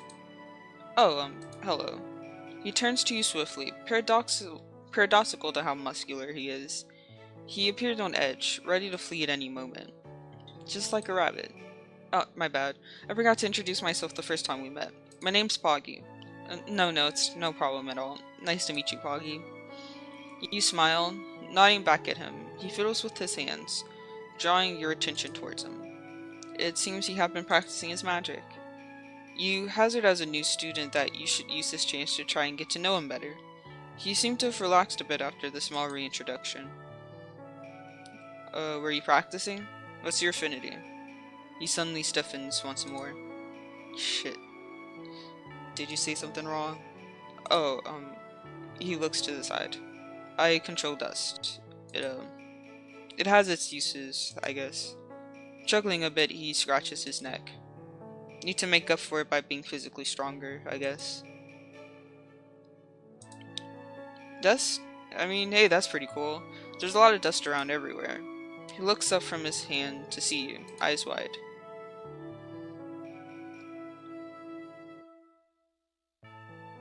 You have studied malediction. Go to class? Yes. Who would you like to approach? Try to find Salinger, but I don't. The TA brushes past your desk to deliver handouts for the lecture. A strange chill runs down your back, as if you feel that something's not quite right.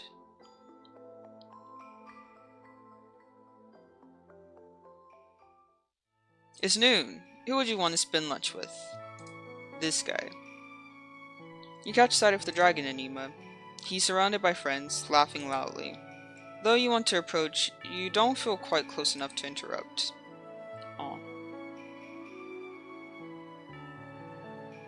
You have astrology. Go to class? No. What a bad kid you are. Feel like a bad student. You decide to... This should be enough. Can I wander?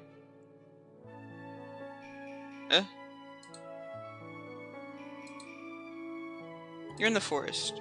You wonder if this is a good location for a test of courage. Am I lost?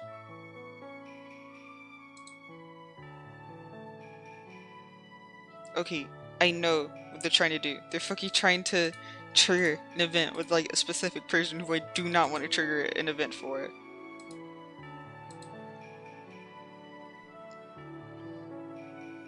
I don't think I can wander in the garden.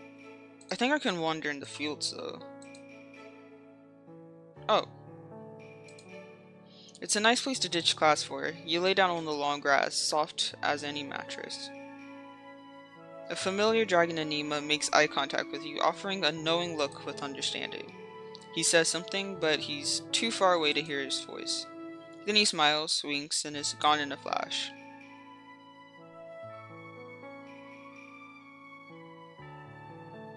You're already done with classes for the day. What do? Wander. You feel the urge to wander the school grounds a bit more.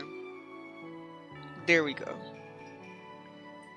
Within the cobbled walls of the Kobold Tower is what appears to be a courtship. They exist within their own world, ignorant to your observant eyes. So absorbed are they in each other's presence that they fail to recognize your approaching presence. You're gonna catch a cold running around like that. Don't scare me. I'm invincible. You have to be if you're going to put up with me. I don't put up with you. I genuinely like you. The sticky spread of a smile can be heard in the huff of laughter that follows. I like you. Two pairs of eyes race to look at you. Poggy, the fiendish looks at you briefly, then back to Salinger. The dots connecting in his head. He looks to Salinger. I'll talk to you later. Was I interrupting something? Not at all.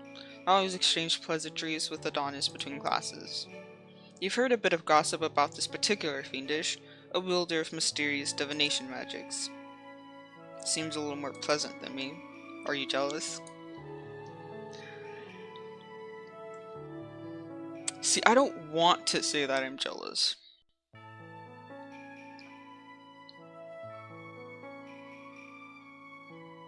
But I will. I still don't have enough strength? I have fucking 8, what do you mean? That's still not enough? I'm gonna crash the fuck out. I'm gonna crash the fuck out, chat. What do you mean that's not enough? Fine, I'll fucking exercise. Again.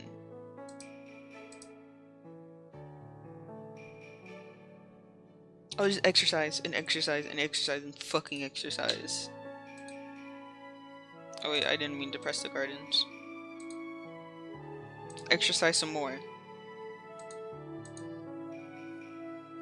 You're minding your own business when you're tackled down into the flowers, glass waves tickling your cheeks and wind knocked from your lungs. The body that presses you into the dirt is large and not very soft, but cushioned with clothes. Coughing, you blearily readjust your eyes to identify the offending lump on top of you. Oh, it's this bitch again. Haven't seen you in a hot minute. He giggles as you meet his eyes, looking all too pleased for what he's done. He's still on top of you, in fact, warm body temperature encompassing you like a blanket. You push him off very abruptly, well deserved for the tackling. Rather than getting up and helping you up like a good Samaritan, he remains next to you, body pressed against your side as a constant reminder. What was that for? You ask, disgruntled but nonetheless curious as to why he body slammed you. Bugbear isn't even looking at you, however, despite how rudely grabbing your full attention. His gaze is turned to the sky. Isn't the weather nice? He sings songs in a dreamy smile in lieu of answering. You stare. Hard. Letting out a long, suffering sigh, you reckon you'd never get a straight answer out of him, so you relent, also turning your sight upwards. Clouds drift idly above. I suppose it is, yeah. Even though you can't see his face right now, you can feel the smile that stretches across his expression. You sigh. Maybe you'll never understand this strange character.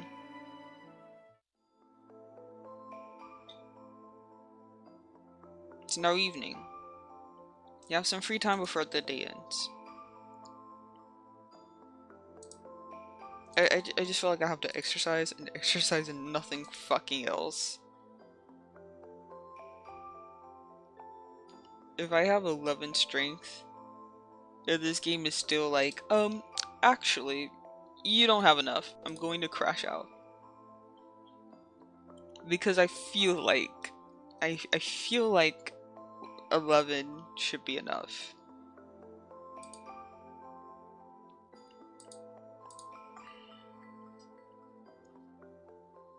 It's now Thursday, you have some free time until your next class.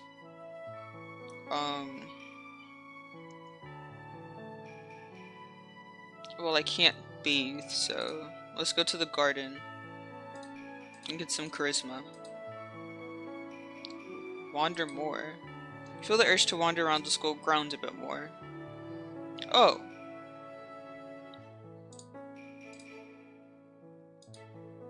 Well, I mean, we know this. Okay, fucking finally. I am. Sal sobers up then, providing an explanation to your expectant foot tapping. Why am I like so pissy about it though? We're pact bond partners. Pact bonding, you had learned, is the ancient ritual that united witches with other magical races.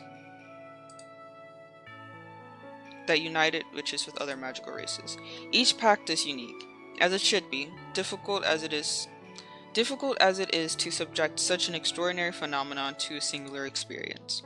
The way Sal had spoken of it, with so much longing, made it seem like it shouldn't be taken lightly. For a beat, you wonder if you'd ever find a bond of your own. Well, he wasn't always a Niflheim. Oh. His silence after fills the gaps. The Niflheim were reintroduced a few years ago after many believed they had vanished from the magical world completely. While most are naturally born in Solidas, some are souls given the opportunity to resurrect and live once more. The pieces begin to fall in place. You remember being warned about one of the student casualties from the Roselia school trip coming back to life. Sal smiles weakly. It's okay, he's here now, and I plan to make the most of it. We're gross, aren't we? What do you mean? Disgusting. Like mush. Good.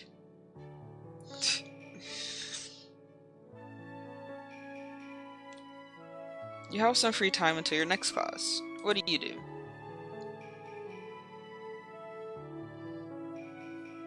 How am I supposed to take this route with Salinger?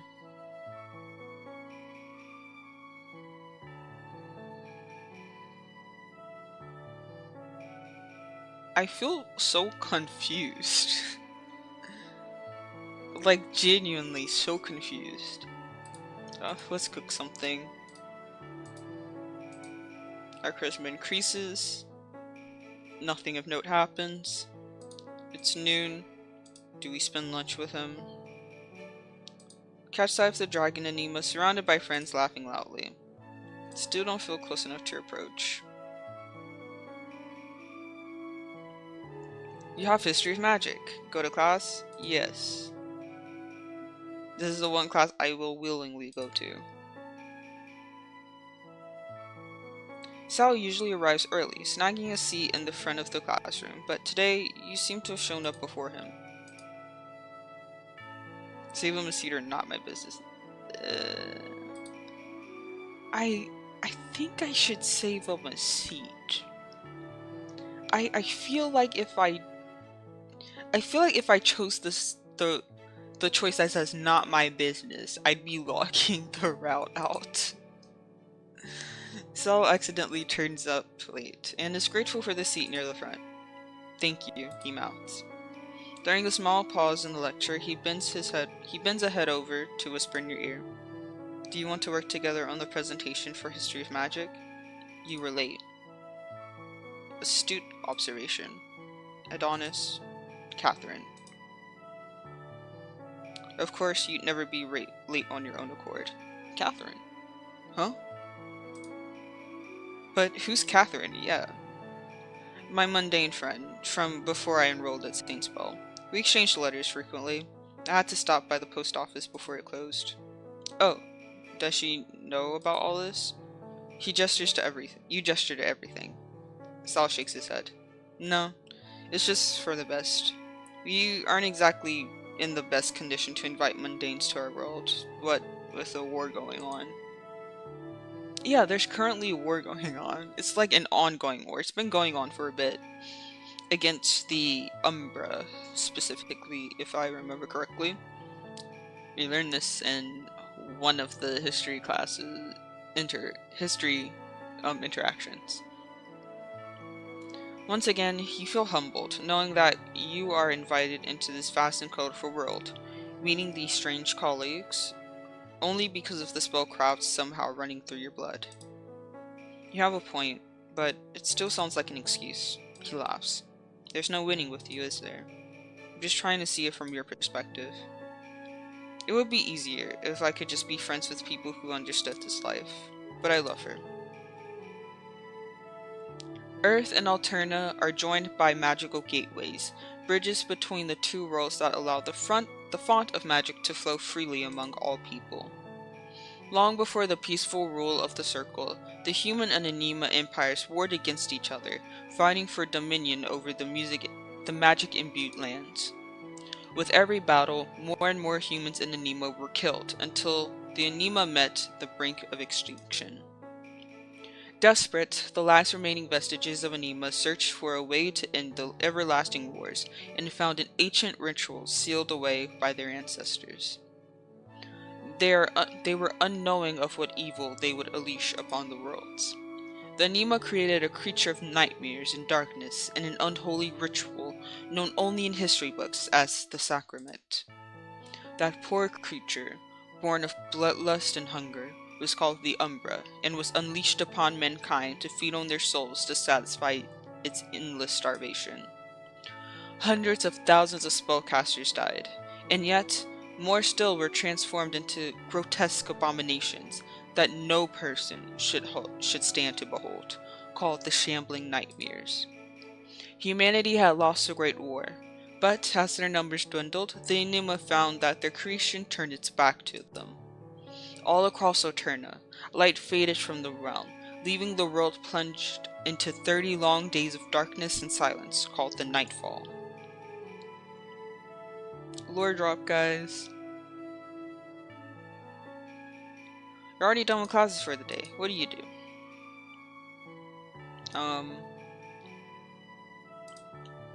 Charisma. You're in the gardens. Oh wait, we also have to work on the thing with Salinger.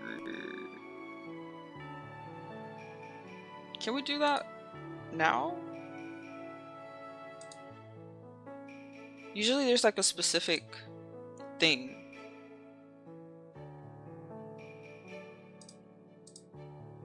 Your fingers flip through the pages of Board Bart Bondline.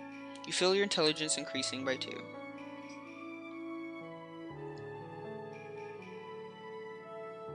It's now after school hours and extracurriculars are in session. What do you do?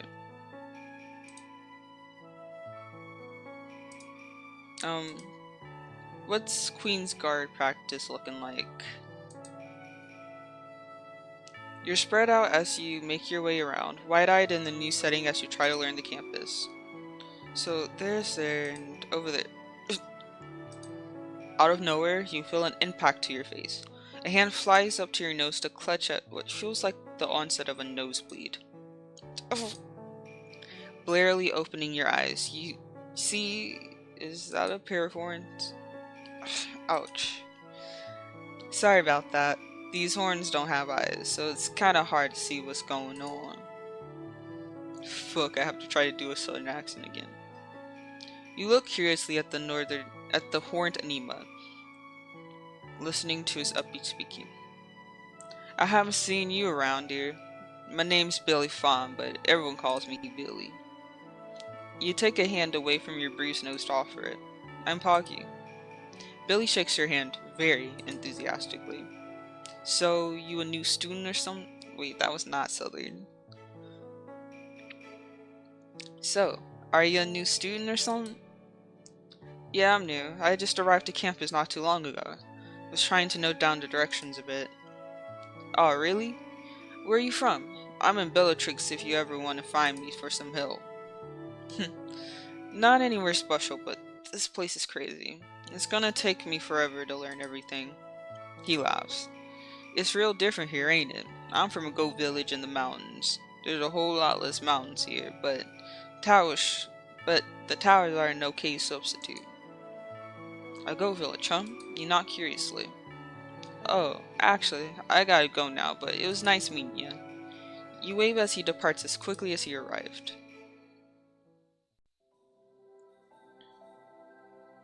It's now the evening. You have some free time before the day ends. We bathe. You get squeaky clean, and you feel your charisma increasing. Oh, it's him again. He offers you a bath steamed egg. Huh.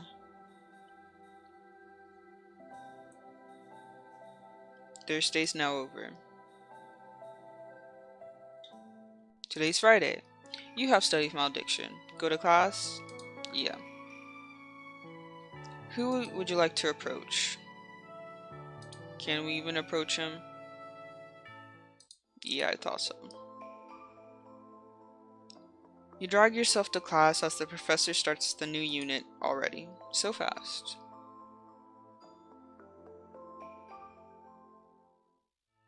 That was no free time until your next class. What do you do?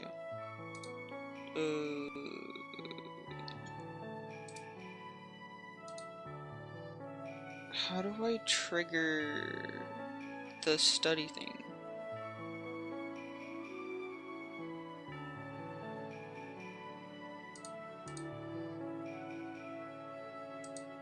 Wait. Helps you focus on your work for history of magic. You feel your intelligence increasing. You feel like a better student. No. Hello, you must be new around here. My name's Claire. It's nice to meet you. I'm sure it can be a little overwhelming being new around here, but feel free to ask me about things you don't understand. Or even about people. We're all generally friendly here, so there's no need to worry. About the houses, Eleni, Ariv, Luca. About herself. I'm okay, thanks. Oh, I'm okay. You have no more questions? If that's all, I'd best be on my way. But before I forget, let me congratulate you on your admission to Saint Spell. May the stars light your way, and I hope you have a wonderful time here. And then, she's gone.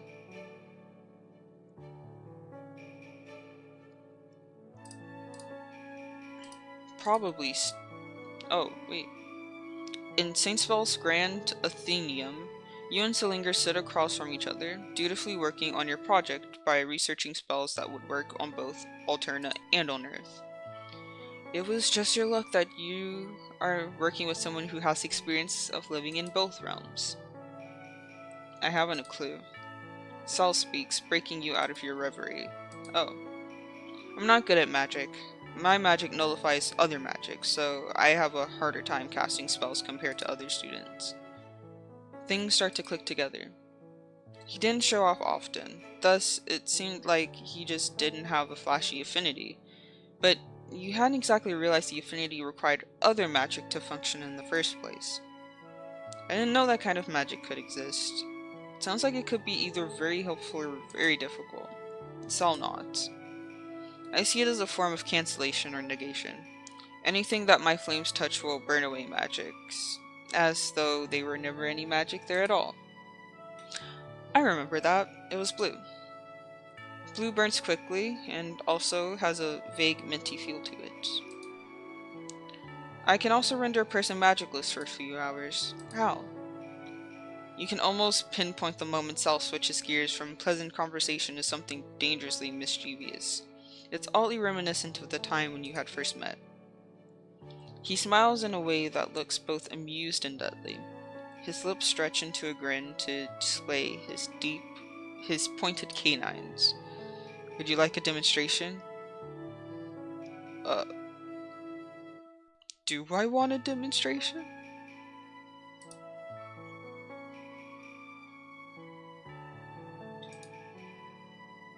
Do I want to be rendered magicless? I mean, sure, why not? With that answer, you offer Sal permission to do whatever it is needed for the demonstration. I feel like that was a mistake. He holds out his hand and almost instinctively you settle your own within his large palm.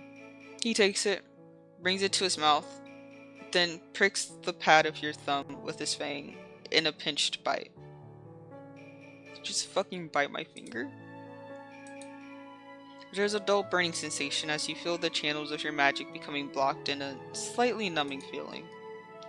You're also feeling very warm, but that must be because of the magic, right? Pogliacciii? I'm not gonna lie, you're kind of cooked. Arithmancy. Yeah, fuck that class. Let's go to the bathhouse. In your defense, it is far emptier than during typical bathing hours. You can finally soak and relax in peace. Oh shit! I forgot, I don't normally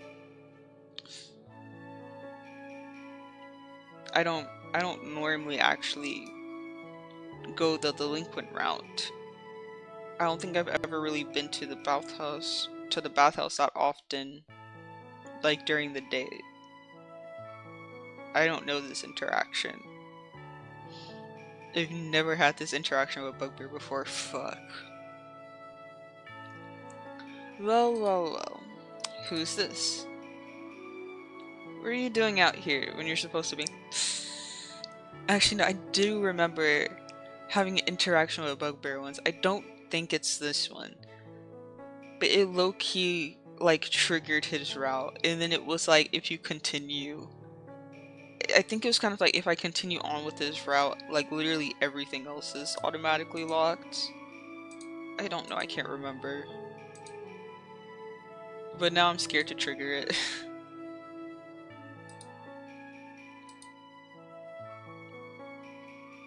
Oh, you're just fucking everywhere.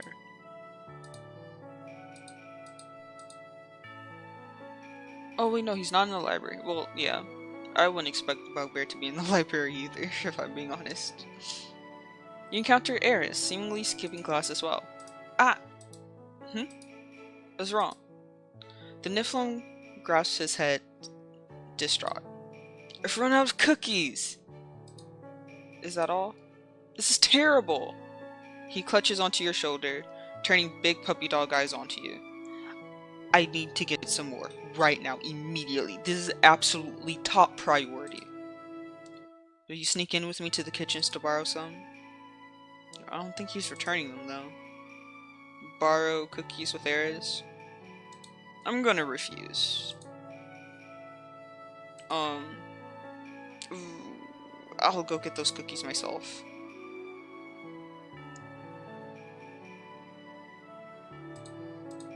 How do I trigger? There actually is supposed to be like an actual like event that you trigger when like Salinger asks you to work on this project, but I can't fucking seem to trigger it. And it's Friday. We're going back.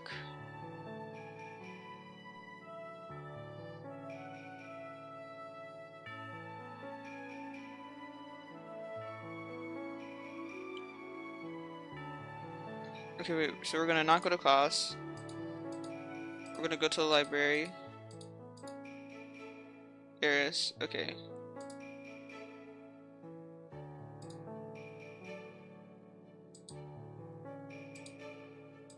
Just keep going to the library. I genuinely don't know how to, like, trigger it. The 3 chills and a mallet. Intelligence increases by 2. Find yourself in the library. Books in hand to borrow. Claire's here again. She looks busy at the moment, but you need to check out this book. Claire? Hello? Miss Russo, I think I see the librarian coming back. What? Wait, no, she's in a meeting right now. Oh, it's you. Goodness. Have you been trying to get my attention all this time? I'm sorry, I was, a little distracted. I can tell. Schoolwork? Not exactly, it's nothing important. You need to borrow a book, right? Here, let me.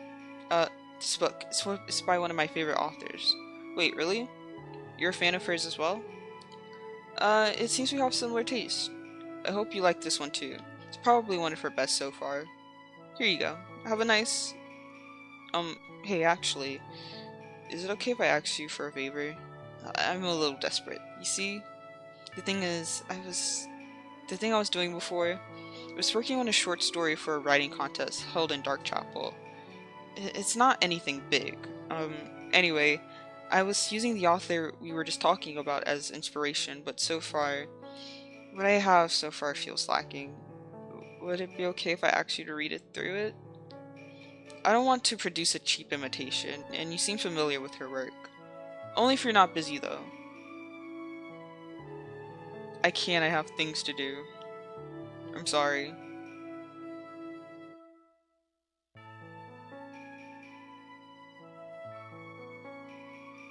How do I... receive tutoring work study?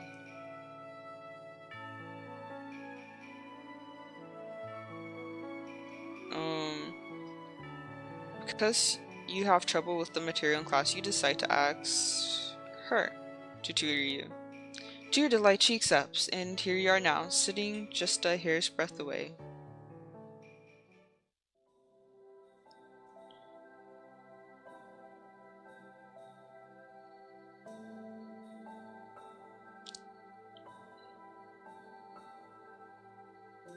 Yeah, I'm not triggering that event.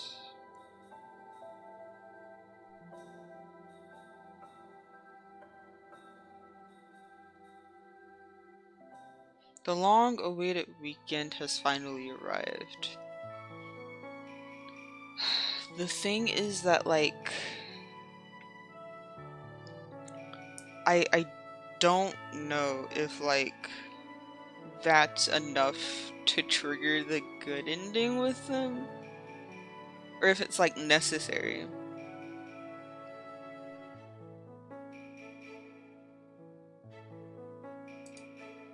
The long-awaited weekend has finally arrived. Golden afternoon light filters in through the window of Saul's dormitory. Barnaby, his roommate, waves before leaving for his part-time job. Though he invited you over to his room to work on the assignment together, okay. I guess this was it. Or did we already do it? Fuck, I'm confused now. The time had quickly devolved into something more casual and relaxing. When did that happen? That was his friends started becoming your friends too. Another query appears in your mind. Did you rank among them? As one of his friends? Stop staring at me, Poggy. Caught red-handed. Well, what are you working on? For the last hour or so, he's been scribbling something on parchment while cross-checking the contents of a tome. Reading about this new spell, something I saw alongside when we were in the library. What does it do? Shows you the person you want to be with most at the present. Would you like to try it? Sure. That's fucking spelling disaster. Sal hands you the paper, revealing a carefully drawn incantation and glyph, both of which you can read but fail to comprehend. Still, you power through, and soon enough you summon a projection of the person you wanted to be with. Which happened to be of a certain dragon Anima. A perfect replica of Sal's chiseled face, staring at you with his dark eyes, and behind it is the original Sal, also staring at you with those same dark eyes. Poggy, you got fucking played. Played right into his fucking hands, bro. Have some tact. Oh. He looks at you, waiting for some sort of explanation. Brother, I got none. What is that? Ha ha ha ha ha. Ha ha ha ha ha. That's... yeah, That's so crazy. Laugh. You chuckle, trying to defuse the situation. Wow, really? Sal laughs, a low sort of rumble as he shuffles over, putting his arms around you in a shallow embrace. Your face. Shut up. You go to smack him, and he throws his hands back up in defense. It's a joke. This well just shows you the other person present in the room. You smack him again. How dare he plays his pranks on you? Didn't he learn after the first time? You pelt him with smacks that he unflinchingly bodies. I'm sorry, I mean, it's just what friends do. We're not friends, that's fucking crazy. The blunt answer catches Sal off guard, as if he expected some sort of smart reply instead. His gaze widens and you swear you can almost see his thoughts. Guilt for treating the situation so lightly, but also acknowledgement of your feelings. Friends, he had said. You had said. I had said. In the short time that you met Sal, it seemed that the two of you have become friends without even knowing. Sal smiles warmly and confirms, we are friends. He gives you a kiss on the cheek, a chaste but appreciative little thing. Honestly, you're going to give someone the wrong idea if you're too liberal with these sort of gestures. Salinger, success. What friends do.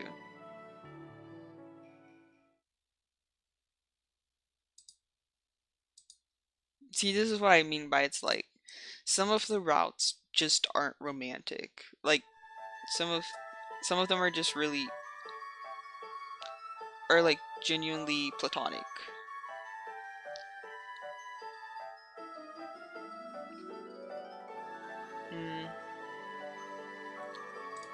Anyway, let's read Salinger's. So Salinger or Sal, Cromwell, Dragon Anima 24, male, Silencer. I like the name of his magic. It's like the silencer you'll put on like a gun.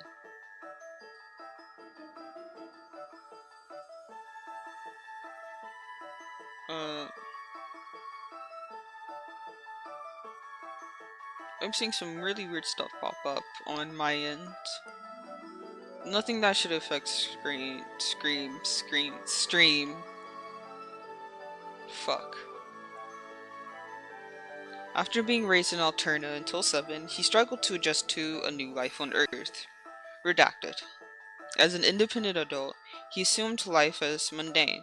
After a serious altercation with his brother that drew the circle's attention, his caseworker had to pull strings to ensure minimal punishment. To repay the debt, Salinger agreed to attend Saint's Bell.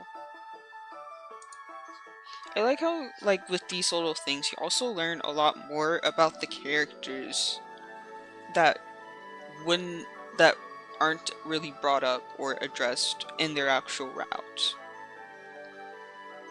Like, just really simple things. Like, we knew he grew up on Earth, but like, we didn't know specifically he was in Alterna first, and then on Earth, and then essentially came back. And that the reason he came back wasn't just to attend, like, Saint's Bell. It's not like he was plucked out of Earth and taken to Alterna to attend the school, like how we kind of were when they found out we had magic. He went there to essentially bypass a punishment. Just makes me wonder what he did with his brother. Like, what was the altercation that was so bad that not only got the attention of authorities, but required a fucking caseworker and having to escape punishment? Like, it's just really interesting. But it's also unfortunate that it's like so much information is also redacted, so you can only know so much about the characters.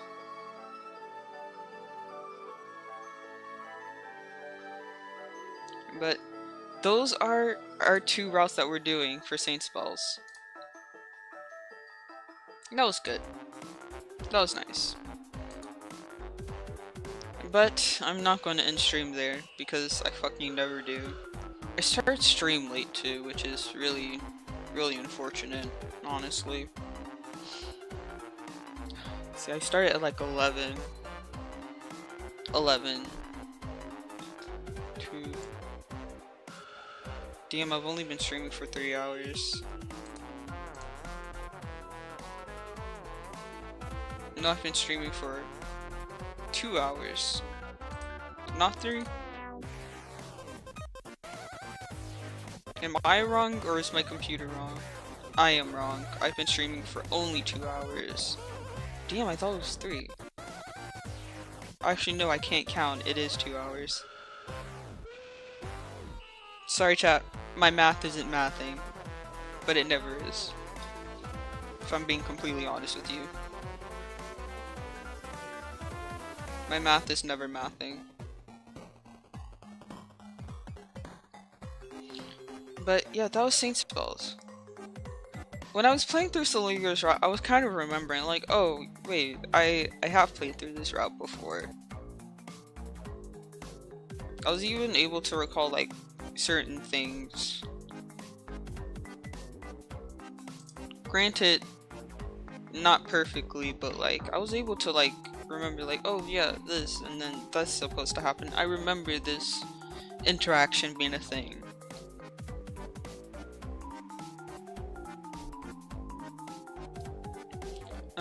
But yeah. It was a really simple route. I liked it. Yeah, really simple route. There are definitely routes that I like more. But this one isn't necessarily bad per se. Just like there are ones where I feel like you truly kind of get to learn about the other characters a lot more. Simon's route will always be one of my favorite routes. Aniva's route and Arbor's route I think I also fucking love. Like I think it was Arbor's route where I like nearly cried. Yeah, should be crazy insane spells, bro. But I really like it.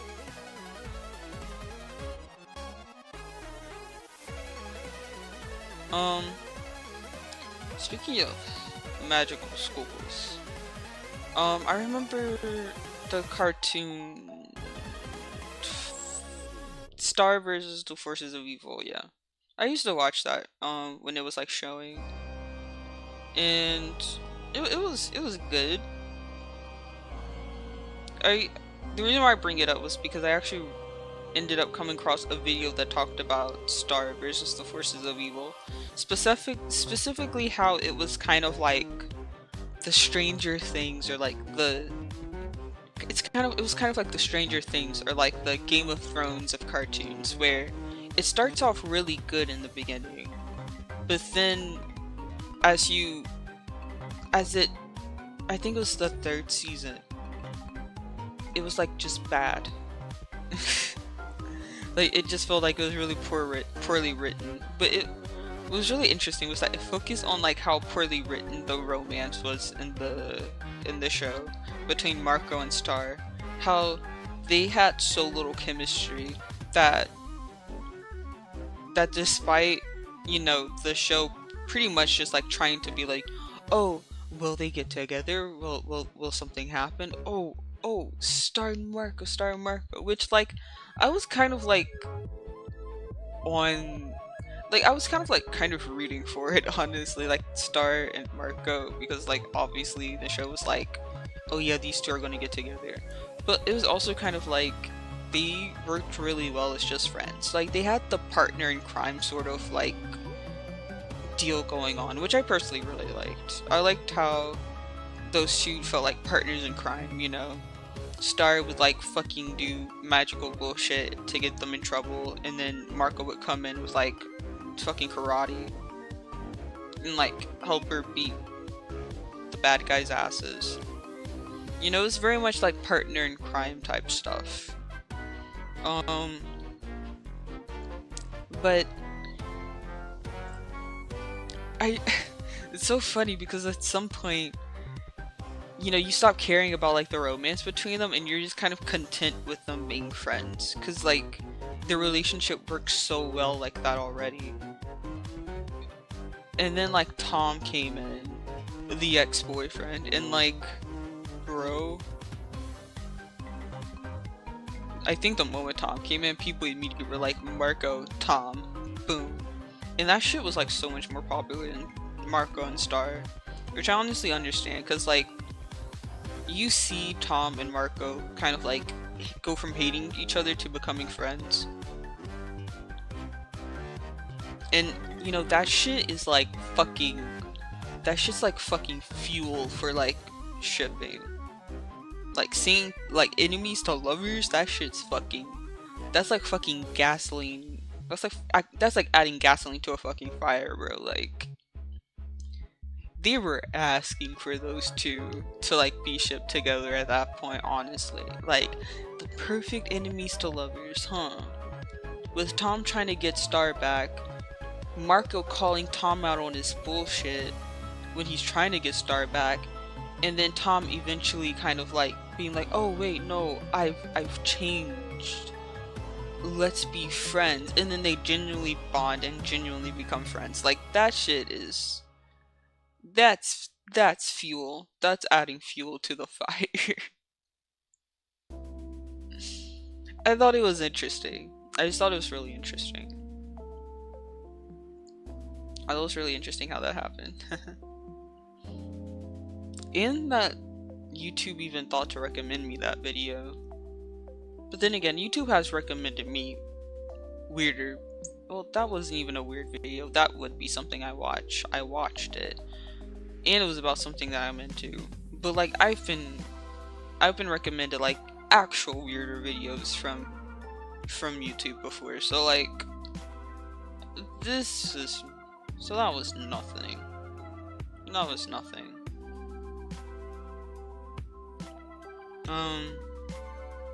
But yeah. I guess now that I have played Saint Spells, am I going to... What games do I have? I should play Nikki. Can I play Nikki? Oh shit. Can I play Nikki? Is that banned? Can I play that on Twitch? Can I play that on YouTube? Ooh. I actually don't know if I can play Nikki on YouTube.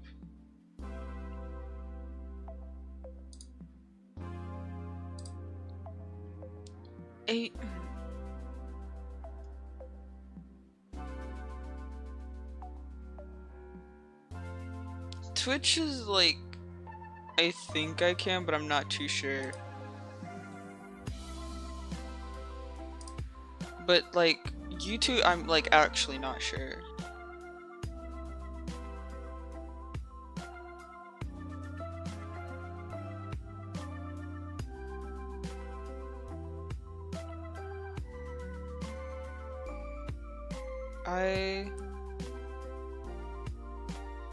Can I play the game? You know what? Actually, you know what? Fuck it. I think I should play Nikki, guys. What do you think? Should I play Nikki or should I play Identity V? Rank is almost over anyway. It's like 30 minutes left before rank ends. Or I can play Nikki. I do kind of want to do the event. You know what? Fuck it.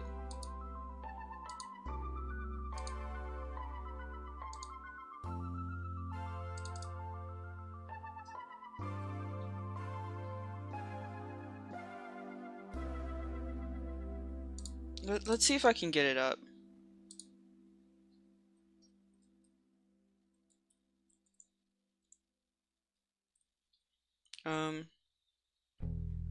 I cannot remember my login. Fuck.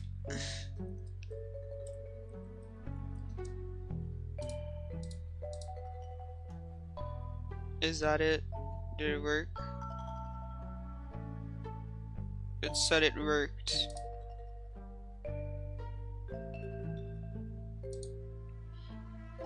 We're just gonna see if I can even bring up this game first and foremost.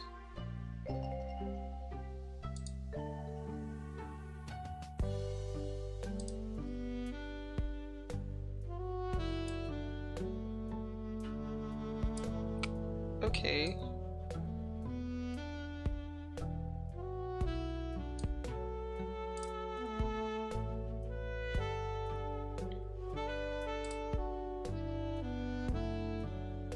While I wait for that to get figured out though, I will be back. We're gonna take a little break. Come on. BRB, guys.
I'm back.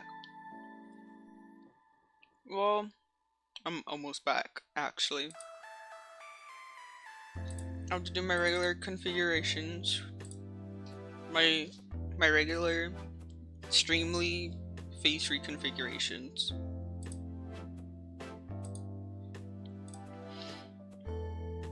Which is always pretty quick.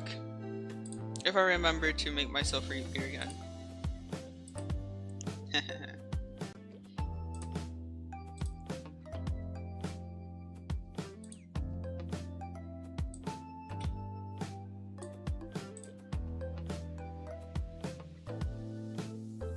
I got a little snack.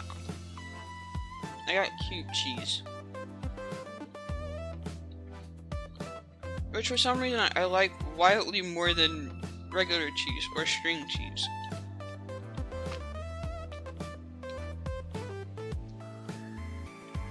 I don't know why, but there's something about it being cute that makes it better. And I shall wholly stand by this fact.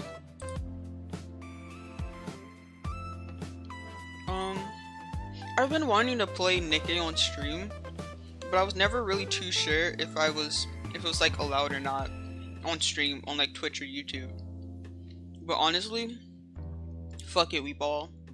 I'm gonna play it anyway, and like we'll just hope nothing happens.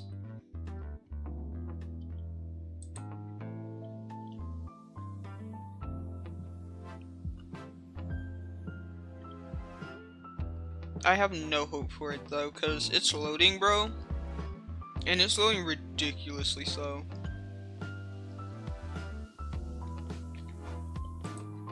So I don't think I'll be able to play Nikke on stream.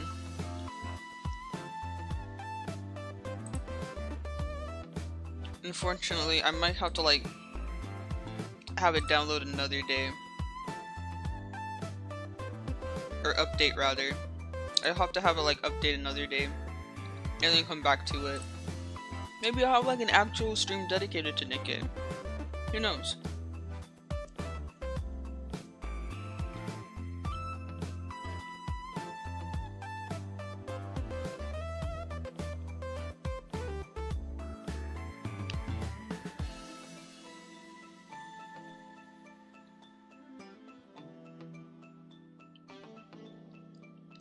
You know what that means, guys. Identity V. Let's go.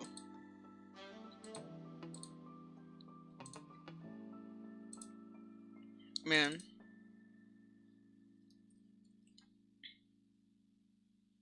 I was like trying not to make, I was trying to make this, that one stream, one of the few streams I do that don't have like Identity V in it. But I guess I can't do that. What I really need to do is I need to like get back on my shit, bro. Like I need to get back on my game. Cause I used to be able to play that shit like every day for hours.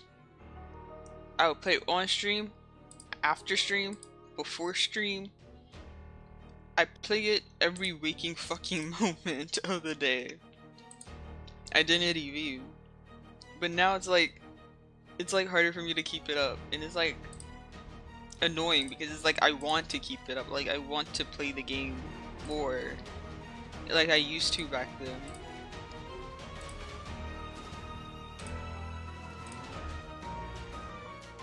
But like for some reason I'm just not.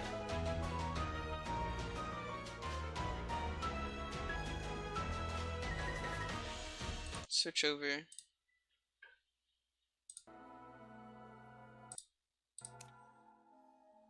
Back to Identity V. The game I can never seem to get away from.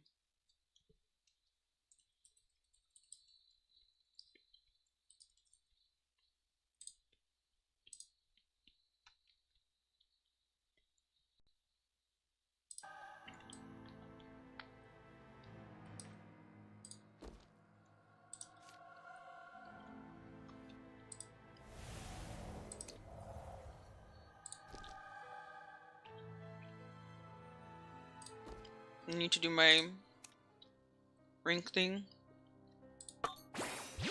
Nothing. Oh, peddler. Interesting. Never gotten anything for peddler before. Guess there's a fish for everything.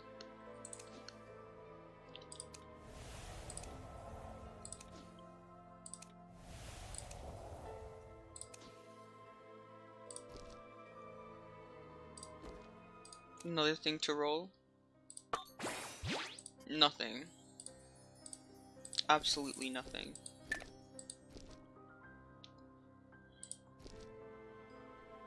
Nothing useful, nothing to note.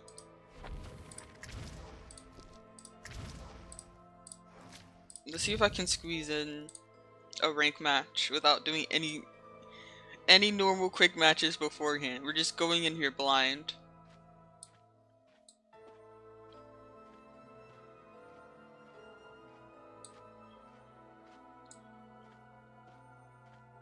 Oh, another game. So other than Nikki, another game I would really like to play on stream is Where Winds Meet. It's like supposed to be, it's this new like open world wuxia game, which I really like. I play it already, but I tried like playing it with like, I think I already mentioned this. I tried playing it with OBS up and like, you know, like just my whole setup. And it could not handle it, bro. It was lagging. It was lagging like fucking crazy. Like, it would be normal sometimes, but then I get like these fucking annoying lag spikes. And if that happens like during combat, bro, I'm fucking cooked. I'm barely good enough with perfect ping. I don't need lags on I don't need like lag spikes on top of that, because I'm gonna like miss a parry. And then my character's just gonna be gone. They're just gonna be gone, bro.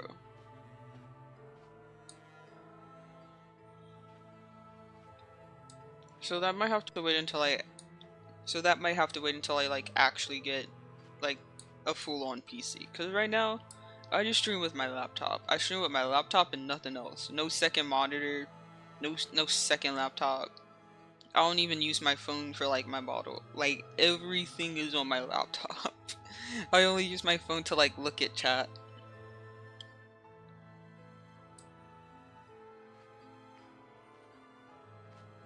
And like literally nothing else. So yeah, I might have to wait until I get like an actual PC to play a game like Where Winds Meet.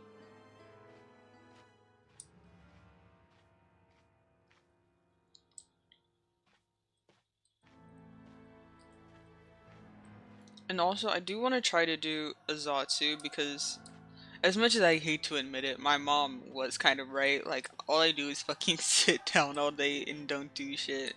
Like, I stream, I just sit down for like, what, hours straight at a time. If when I'm at school, I'm sitting. When I'm streaming, I'm sitting. When I'm playing games on my own free time, I'm just like sitting. I'm laying down. Like, I'm never like up and being active. I want to try to do like a little Zatsu where I'm just like standing up. Nothing crazy. Like, I don't think I'd be able to play this game while I was standing up, because I'd be like, cause it's like when it comes to it, bro, I'd be like locked the fuck in, low key. I kind of be like locked the fuck in, so then I'd be like looking down at my screen, just like, cause like I'm trying to like focus. Which if I did that while standing up, my back would probably start having issues.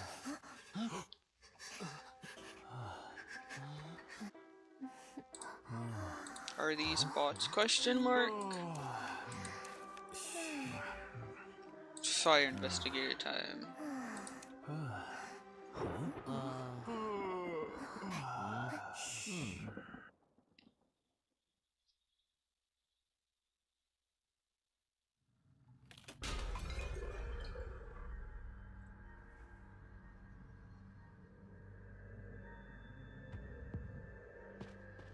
Oh shit, it's a BQ.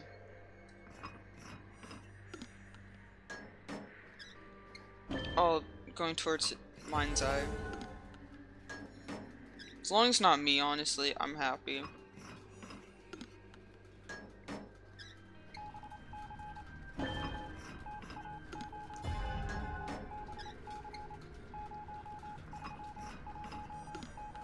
This is gonna take a minute. Oh, bro, I already miss Luca. I'm decoding this shit and it's taking for fucking ever.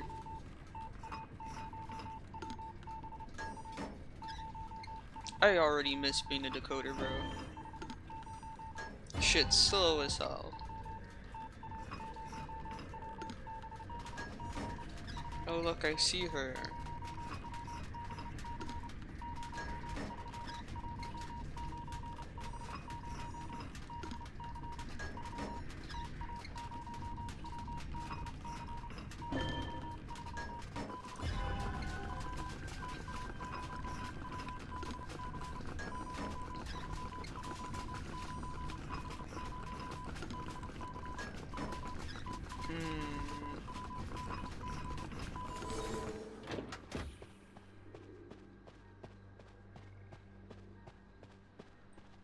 Is there one up there? Maybe. No, it doesn't seem like it, actually.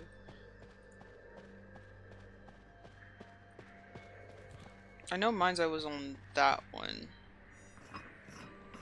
I'm pretty sure they were on that cipher before.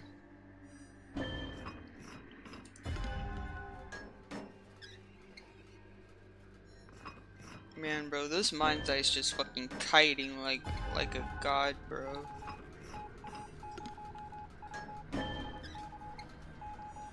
Two ciphers done. No decoder besides her. Hasn't even taken their first hit yet.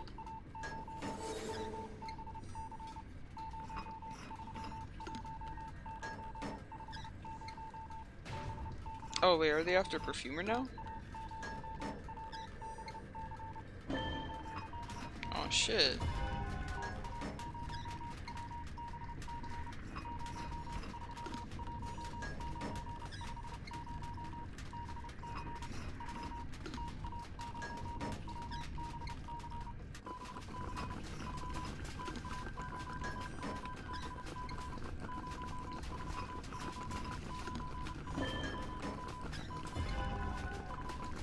This is so calming.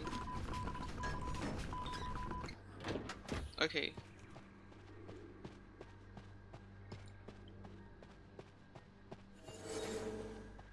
So, where winds meet and... Wait, it wasn't a cipher? Fuck. Whatever though, it's fine.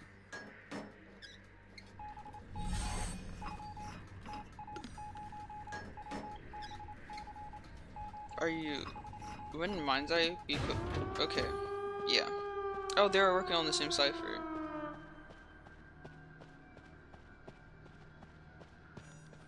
Were they working on the same cipher? I think so. I'm a little blind. Oh, yeah, they kited in this area. Damn, you slammed down both pallets and they broke one. Bro. Brother.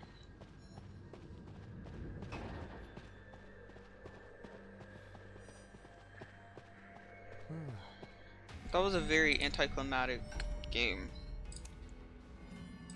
Nothing happened. Absolutely nothing. Didn't no one even get cheered, bro.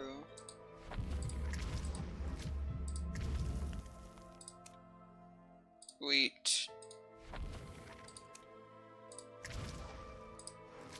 This thing. Okay. Now we can start waiting for matches.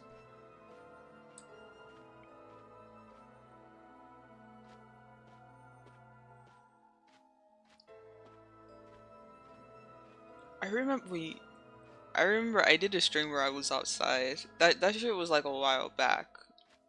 Before I took my hiatus earlier last year. It was like before summer, I think.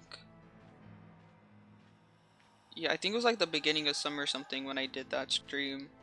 I did like I played Repo on stream, and I played it while I was outside, and I think you guys could like literally hear the wind. But that was, and I think I also saw a spider crawl next to me, and that fucking scared the shit out of me. But like, I think that was fun. I feel like that was like kind of interesting per se. I think I should probably do something like that again, like a stream where I'm outside in the sun touching grass, and then do streams where I'm just like standing up, like just talking, but standing up so that way I'm not sitting all the time. What other streams can I do that promote healthy activity? What are other ideas that could like promote like healthy activity and just improve my health in general? Like standing up, Zatsus, standing Zatsus, like standing tables, standing Zatsus. What else? Standing Zatsus. Outside streams where I'm just outside. I'm still fucking playing games, but I'm outside.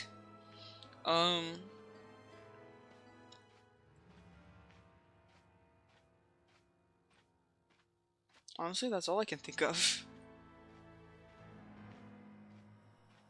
That's honestly all I can think of.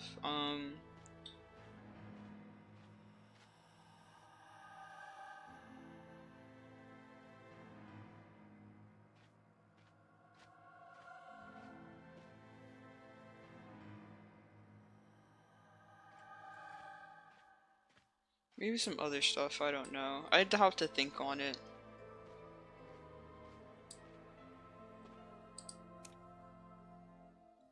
Oh, look at those full, plumptious. Is plumptious a word? It feels fake. Plumptuous, juicy pomegranates. In case you couldn't tell, I'm hungry, but like I'm always hungry, so nothing really new.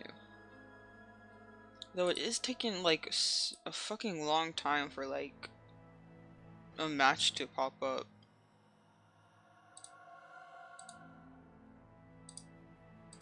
Guys, it might have to be time. it might have to be time.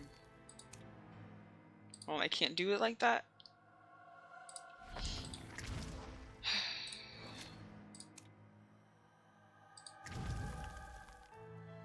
I might have to play Hunter Chat.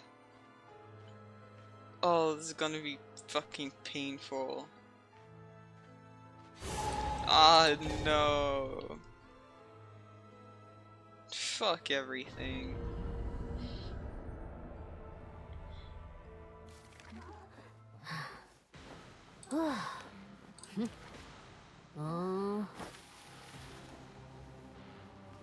If I played Ripper.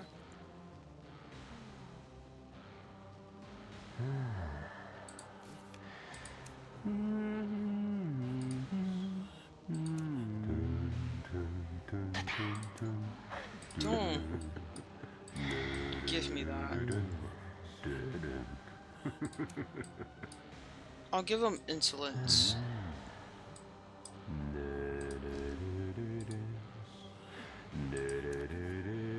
Yeah, sure, I'll play Ripper.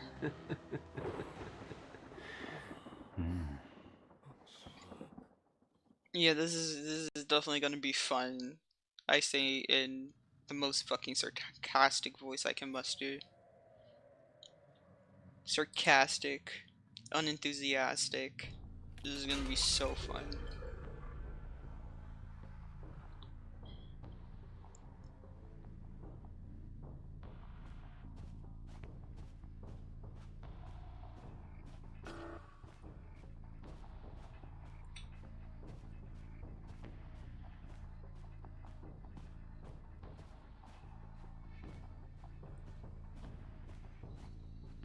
They're over here.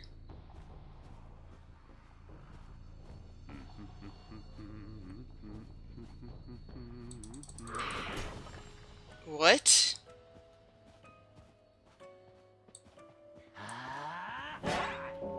Nice. That was...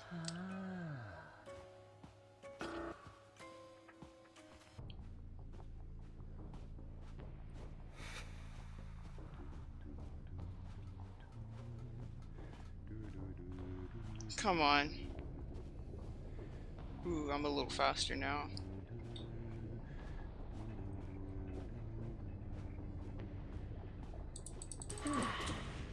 Nice.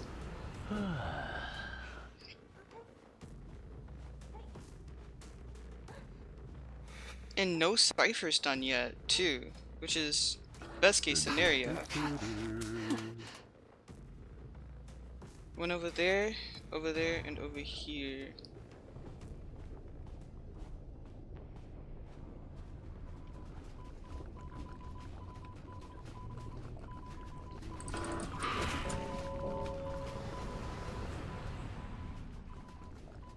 Now we're gonna go back over to our gardener over here.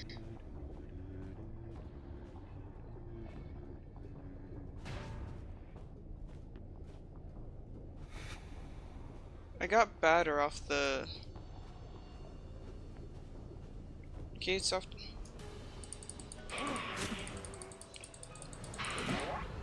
Okay, she's down now.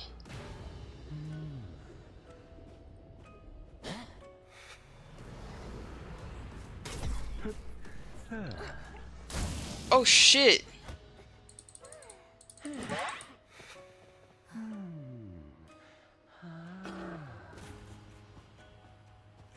See, you know what this means? This means no one's decoding.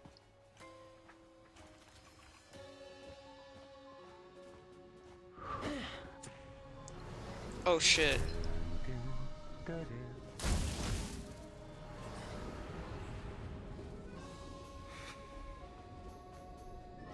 Prospector's over here trying to fucking assist.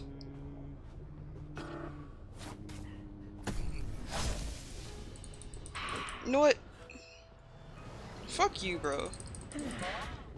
Fuck you, okay? Your gardener, when she goes on cheer, that's gonna be her last fucking cheer, bro.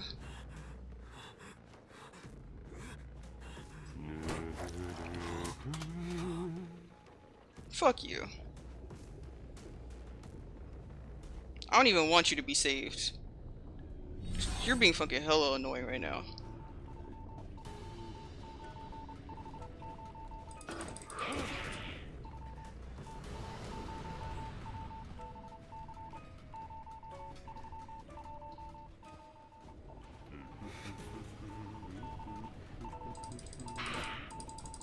Oh shit, I missed.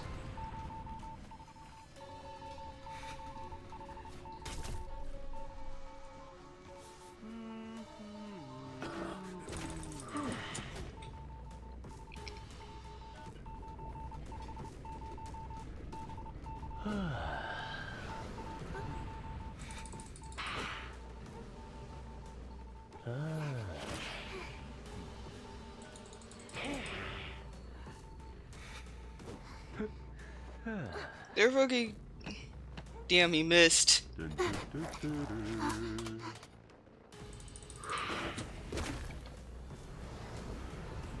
Guys? Damn. Oh, that was a good flywheel, bro. I'm not even gonna lie to you.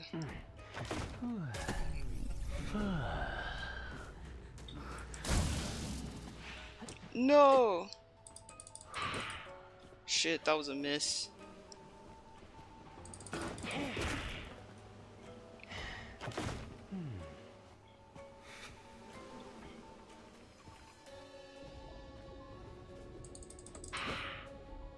Ooh. Come on.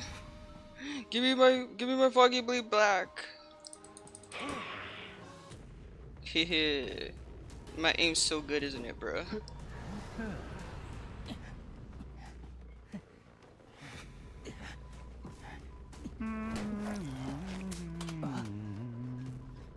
Now.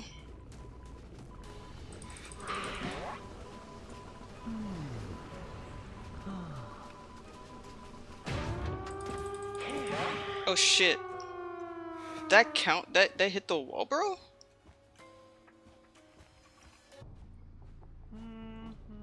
Okay, yeah, I'm just gonna have to go all around.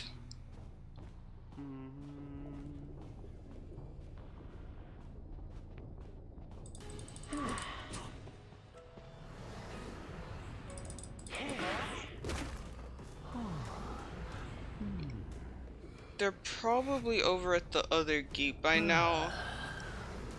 So like... Oh damn.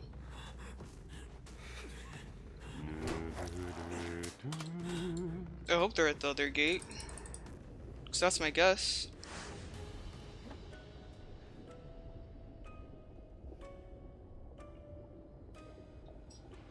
Damn, I managed to secure a tie. That's actually pretty good.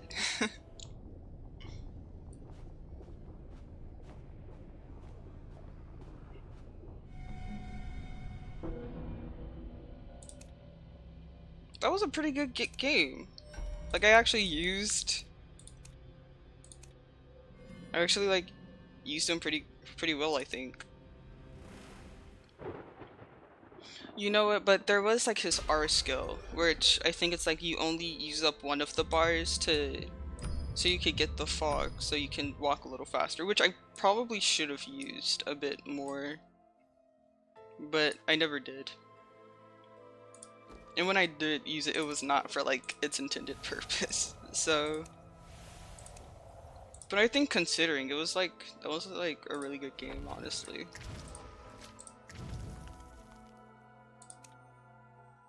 Damn, should I make Ripper like my second main? He's not that hard to use. And I do like him. He's like actually kind of pretty fun to play.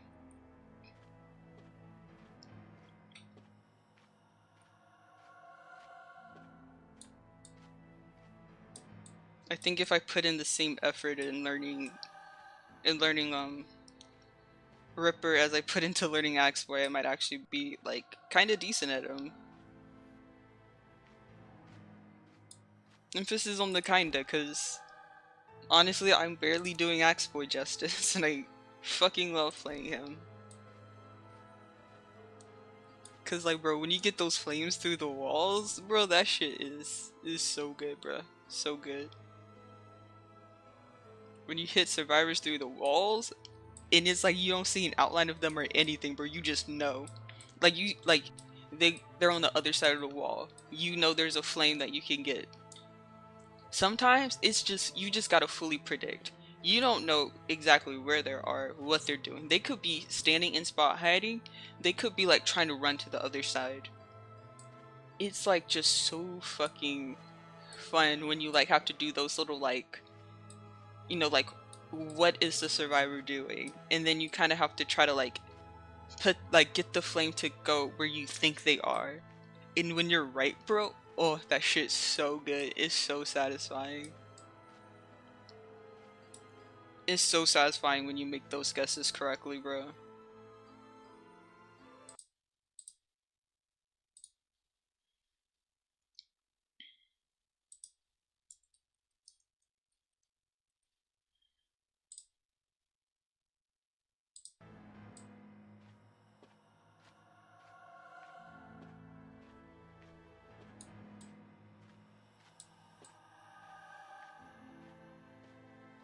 I was hoping that I might be able to do like try to fit like one ranked in, but rank's over now because of those long ass queue times.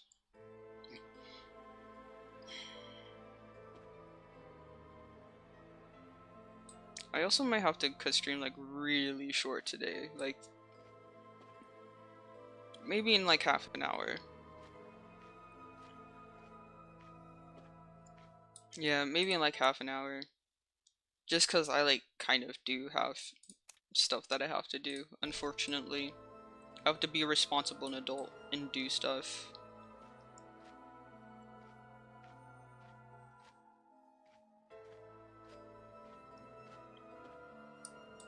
I like this painting, we're keeping it like that.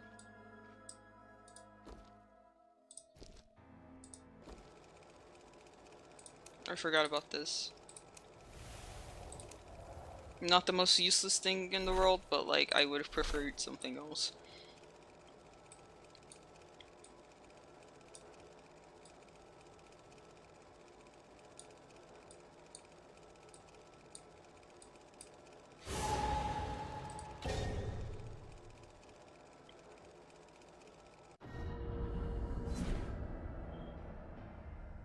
Oh, we got a match. Ooh, it's with real people too. You know it's with real people because there's certain skins that the bots don't really use. Oh, that's cute.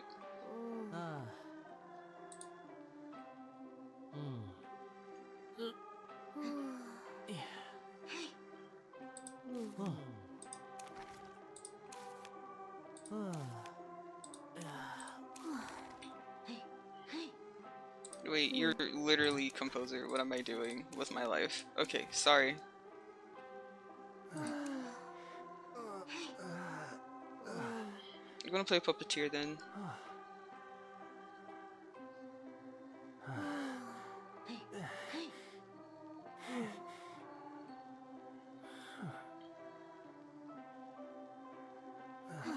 Oh, they have the little...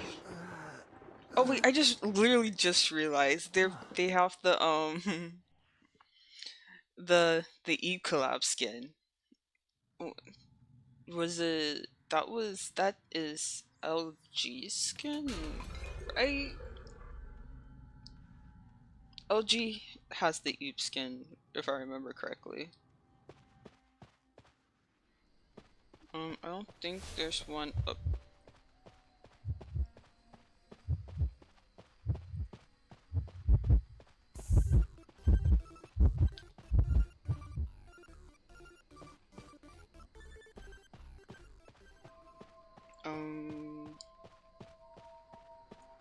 Do they not want me? Am I not fucking good enough for them? Is it geisha? Also, they're going after journalist, I think.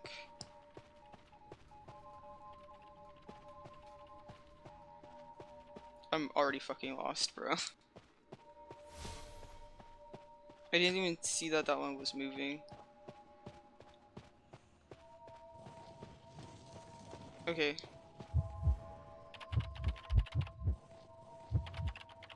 Yeah, it is a geisha.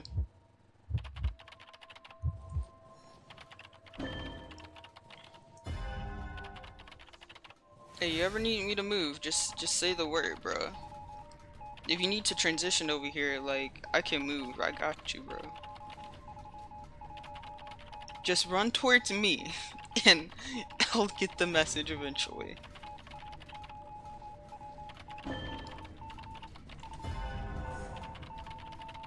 Oh shit, they used blink. But they didn't hit her, so that's good.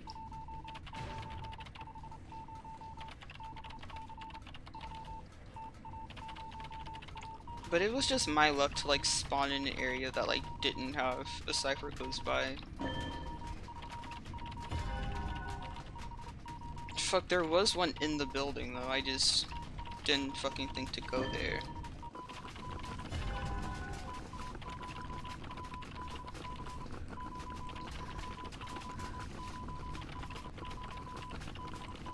Oh look, Doc's with us, doing whatever.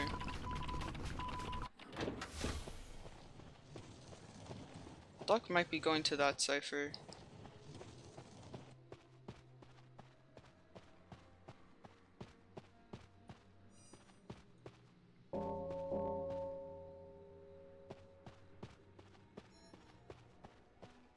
Oh damn, she used up all her dolls.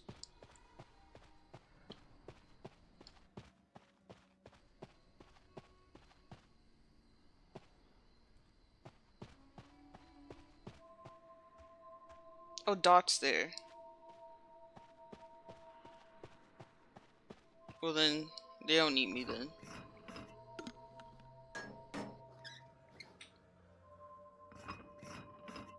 Doc does have to be careful not to get like double hit. Because if she goes down to hit, she doesn't have the attack cooldown recovery, which... Shit.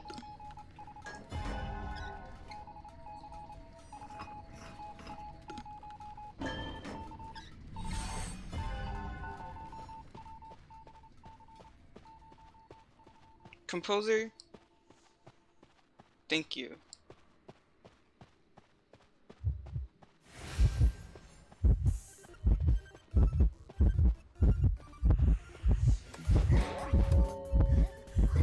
Fuck!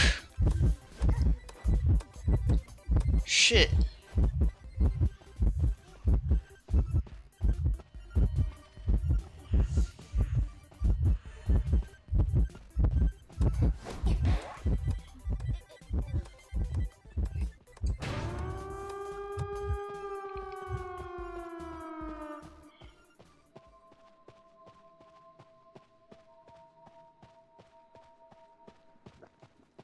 Oh, she's after composer, it looks like.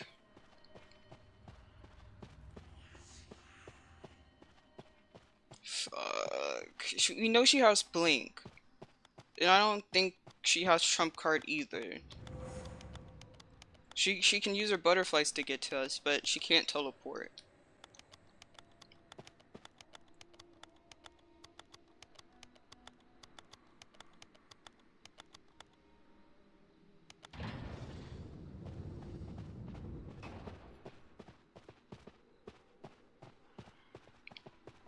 But hey, look, another tie.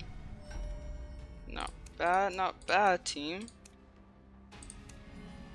Besides, that journalist was fucking kiting really well. Like, she kited for a full minute and then some before she got downed.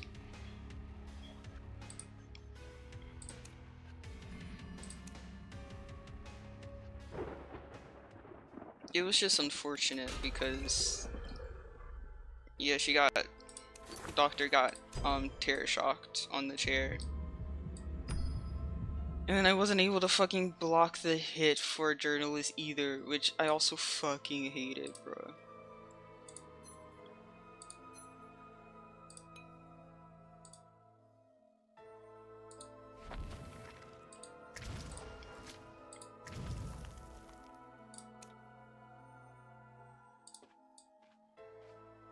Also 99.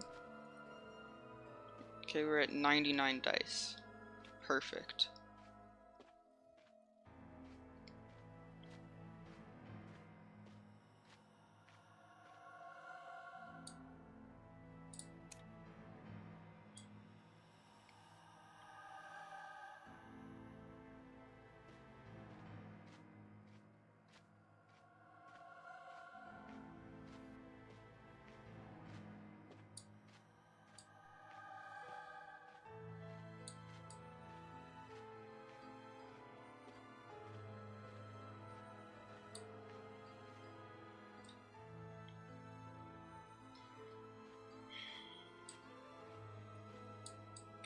I like this.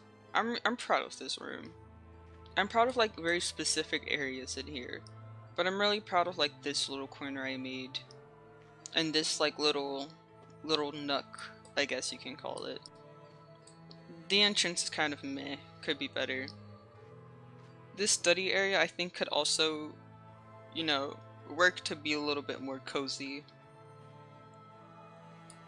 But you know, you can only do so much.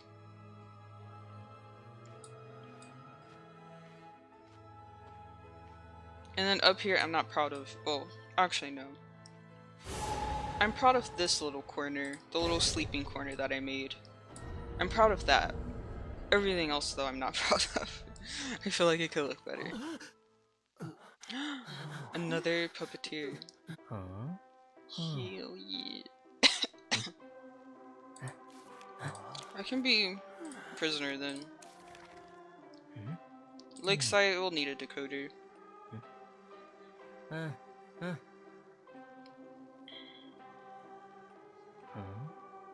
Wait, that's also? Huh? Wait, is that also a dish she likes? The little drink thing? Potions looking drink, huh?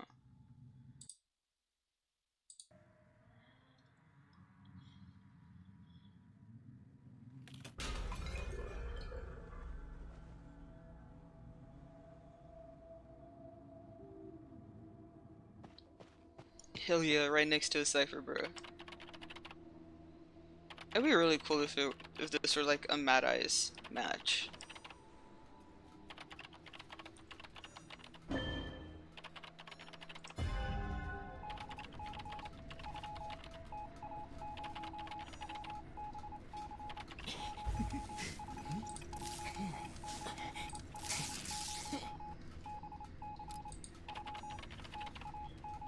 I'll help him out over there.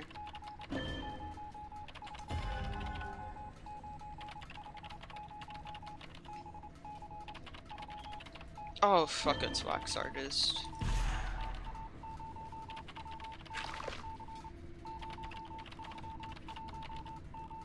Oh shit, he didn't hit him.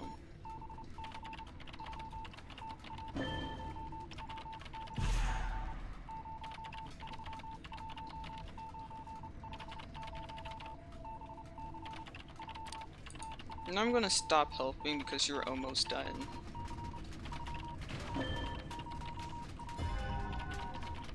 And I also need my cipher to get done at a reasonable time.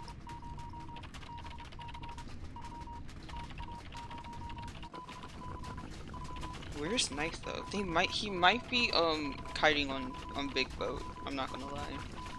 I spawned here, Acrobats was over there. Someone was also over there. Puppeteer. It seems like. So yeah, they might be kiting on Big Boat, I think.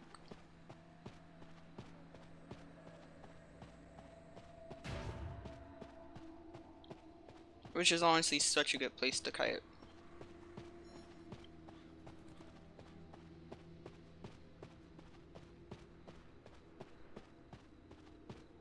Running all the way to the very opposite side of the fucking map. Oh yeah, they were kiting on Big Boat.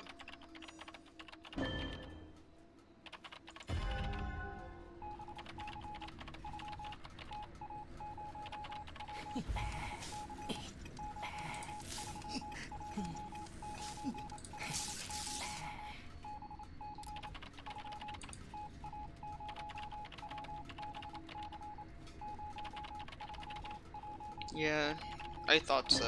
They decided to go after Puppeteer.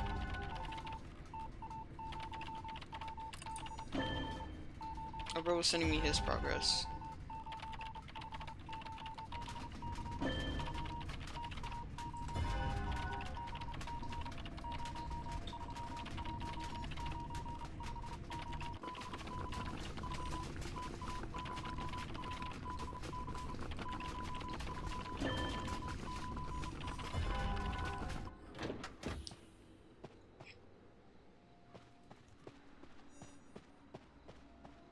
He should be able to finish that in time. I'm gonna get to the door.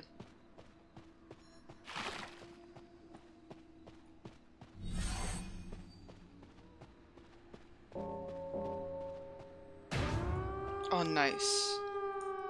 Okay, he finished in time.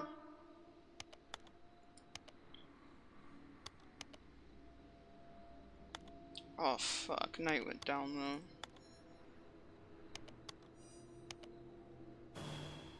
Oh yeah, he's using teleport. But the door's already open though.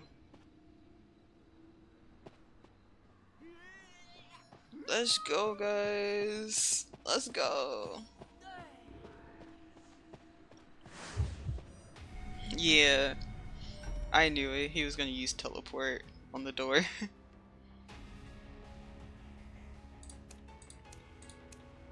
Everyone did really good.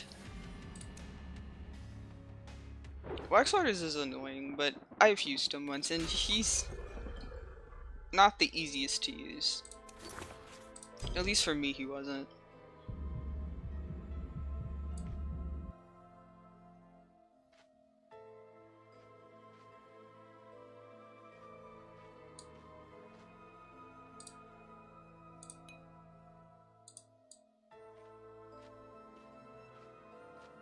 I think I have time for maybe one more game.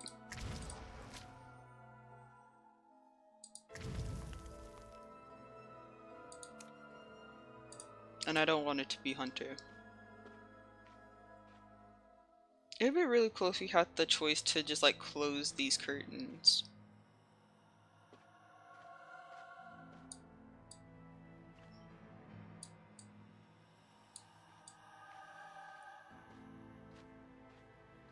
You know, just to have the option. What if I feel like having a little bit more privacy up there, you know?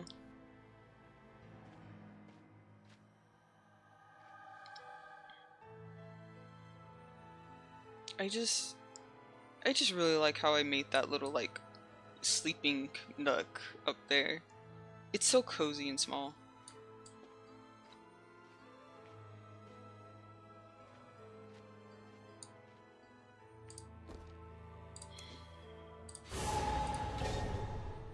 Oh, perfect timing.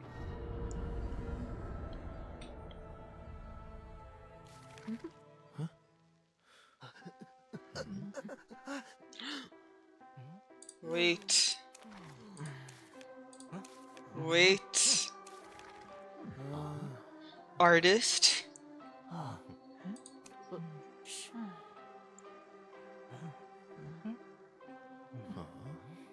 Both me and artist in our co-skins. Showing off. Being cool.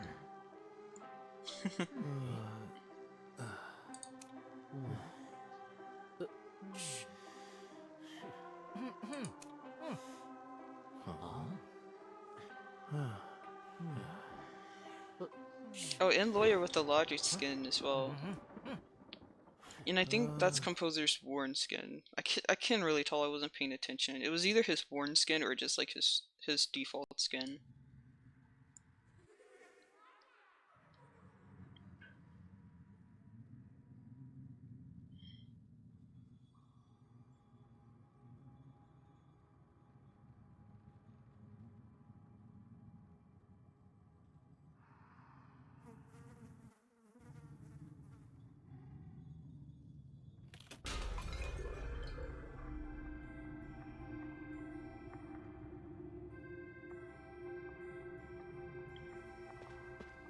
I guess we're... Damn, I really hope I don't get chased over here. Cause I'm not gonna lie, bro. I'm not quite... I feel like I don't truly know how to kite this area. Oh, hell!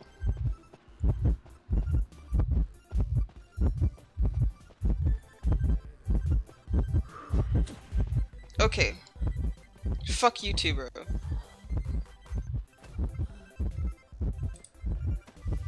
Fuck. No! I fucked that up so bad, bro. I fucked that up so bad. I hate my life. Please spare me.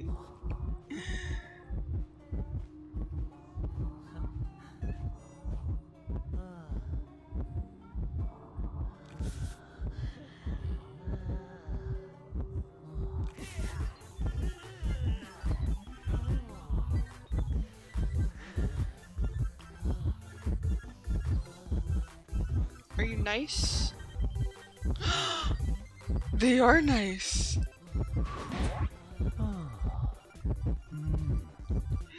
Thank you. Thank you. Thank you.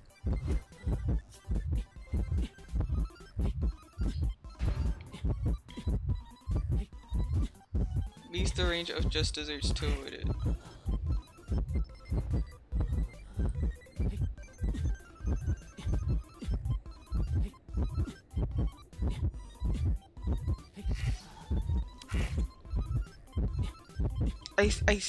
I think after what they saw, I think they think I was lagging. Which it's like... I wasn't lagging, bro. That was literally just me.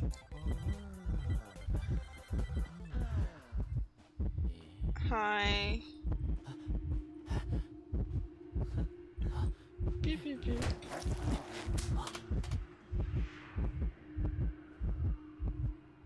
I don't know if I rizzed them up or if they genuinely just think I was lagging.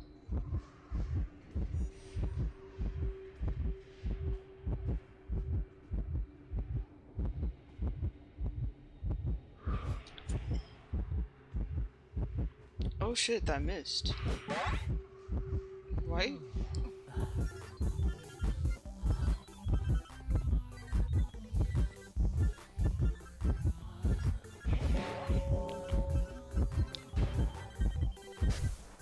fuck?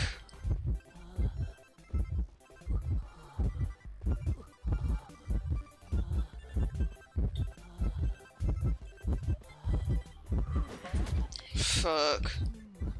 If only I had flywheel.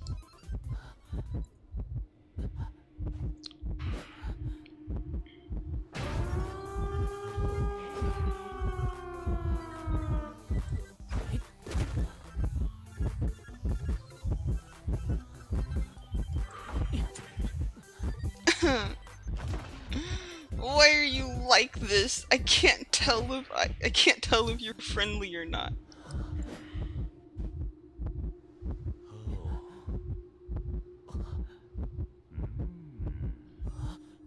Take me wherever you would like.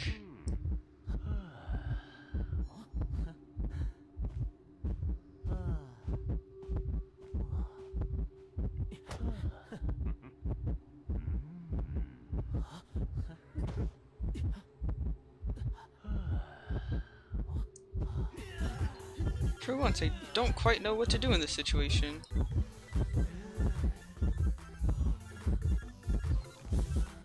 Hold on, wait.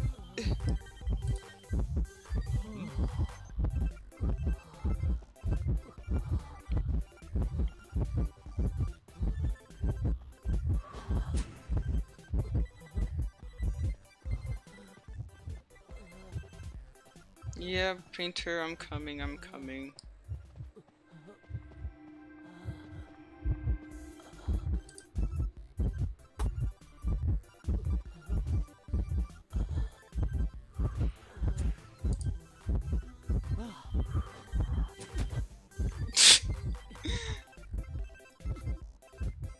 Okay, I'm going. Painter keeps yelling at me to go so he can get his dungeon. Okay, I'm trying to flirt with the Ripper. Okay, my bad.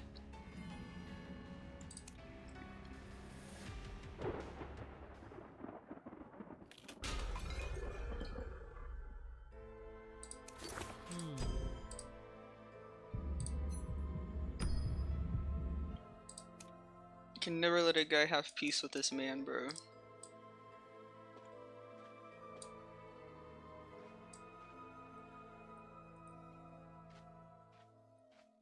I'm not gonna lie though, I was kind of confused, cause then he cheered me, and then I was just confused at that point. I was like,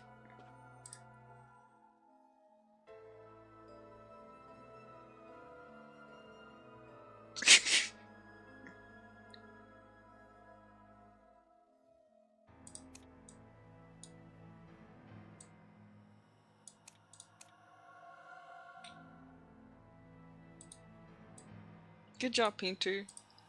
Also, the Ripper fucking I think the Ripper was calling me a masochist.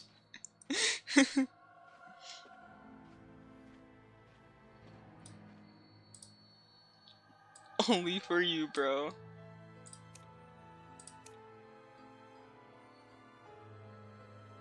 Nah, we're gonna leave it like that. That wasn't a lot of games, but it was still really fun. But unfortunately, that is all for Identity V for this stream. Yeah. That was the stream for today. I plan to stream on Thursday. It might be a study stream though, I'm not even gonna lie to you. So it probably won't even be any like actual games. It'll probably just be me studying all day. But this stream was fun. I really liked it. We got through Saint spells. I did Phoenix's and Salinger's route. And then I went and played just a tiny bit of Identity V. Played Ripper a bit, who is pretty fun.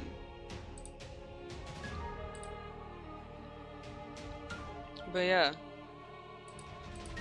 I'll also probably have to look into Nikki just to make sure to see if that is something I can stream on YouTube and Twitch.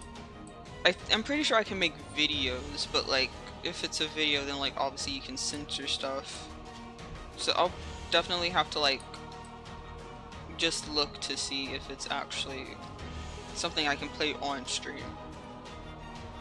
But I don't think Nikkei's not that bad though. Like, as someone who's played and knows of a small handful of erotic games,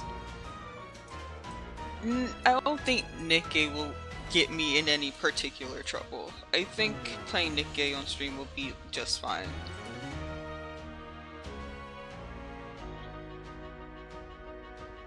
But I do just need to make sure. But yeah.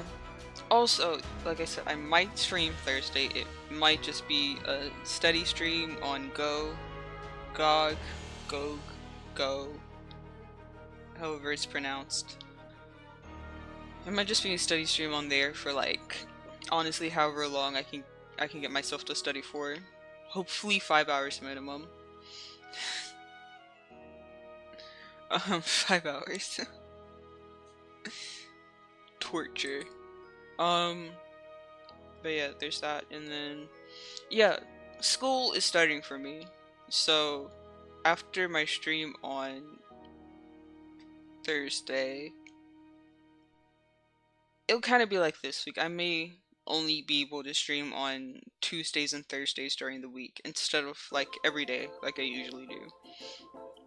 I'll also try to do streams on the weekend, but again, like I said, most likely those will be silent study streams on Go or GOG or GOG.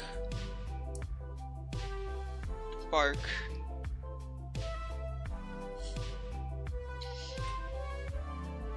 But yeah, it was fun though. This was a really fun stream. I wish I had gotten, I guess, like a bit more done. I wish I had gotten, I guess, like, yeah, a bit more done,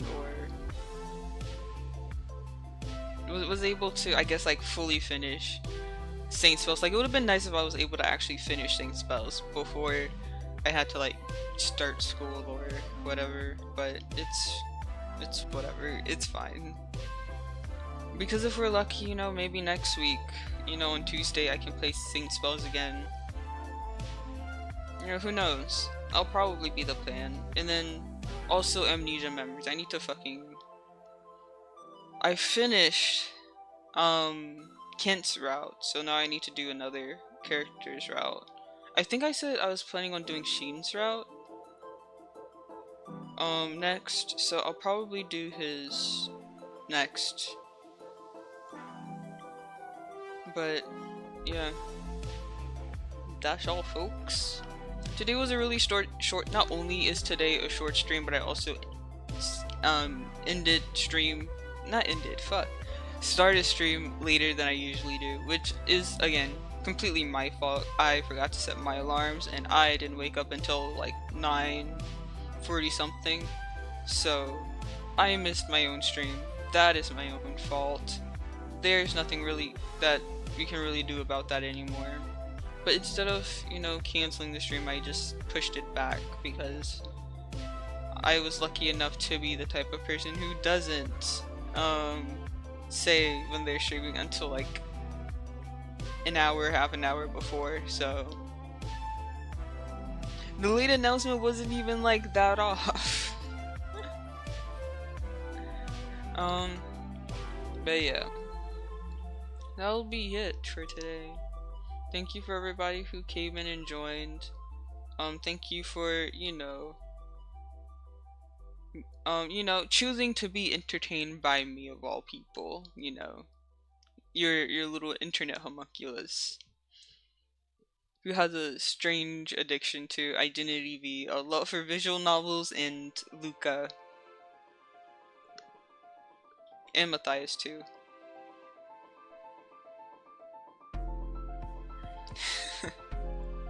I feel like since I came back I haven't given Luca his like nuzzles.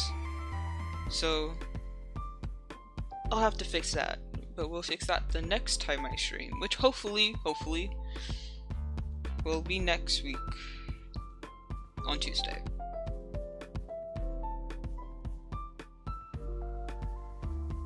Bye.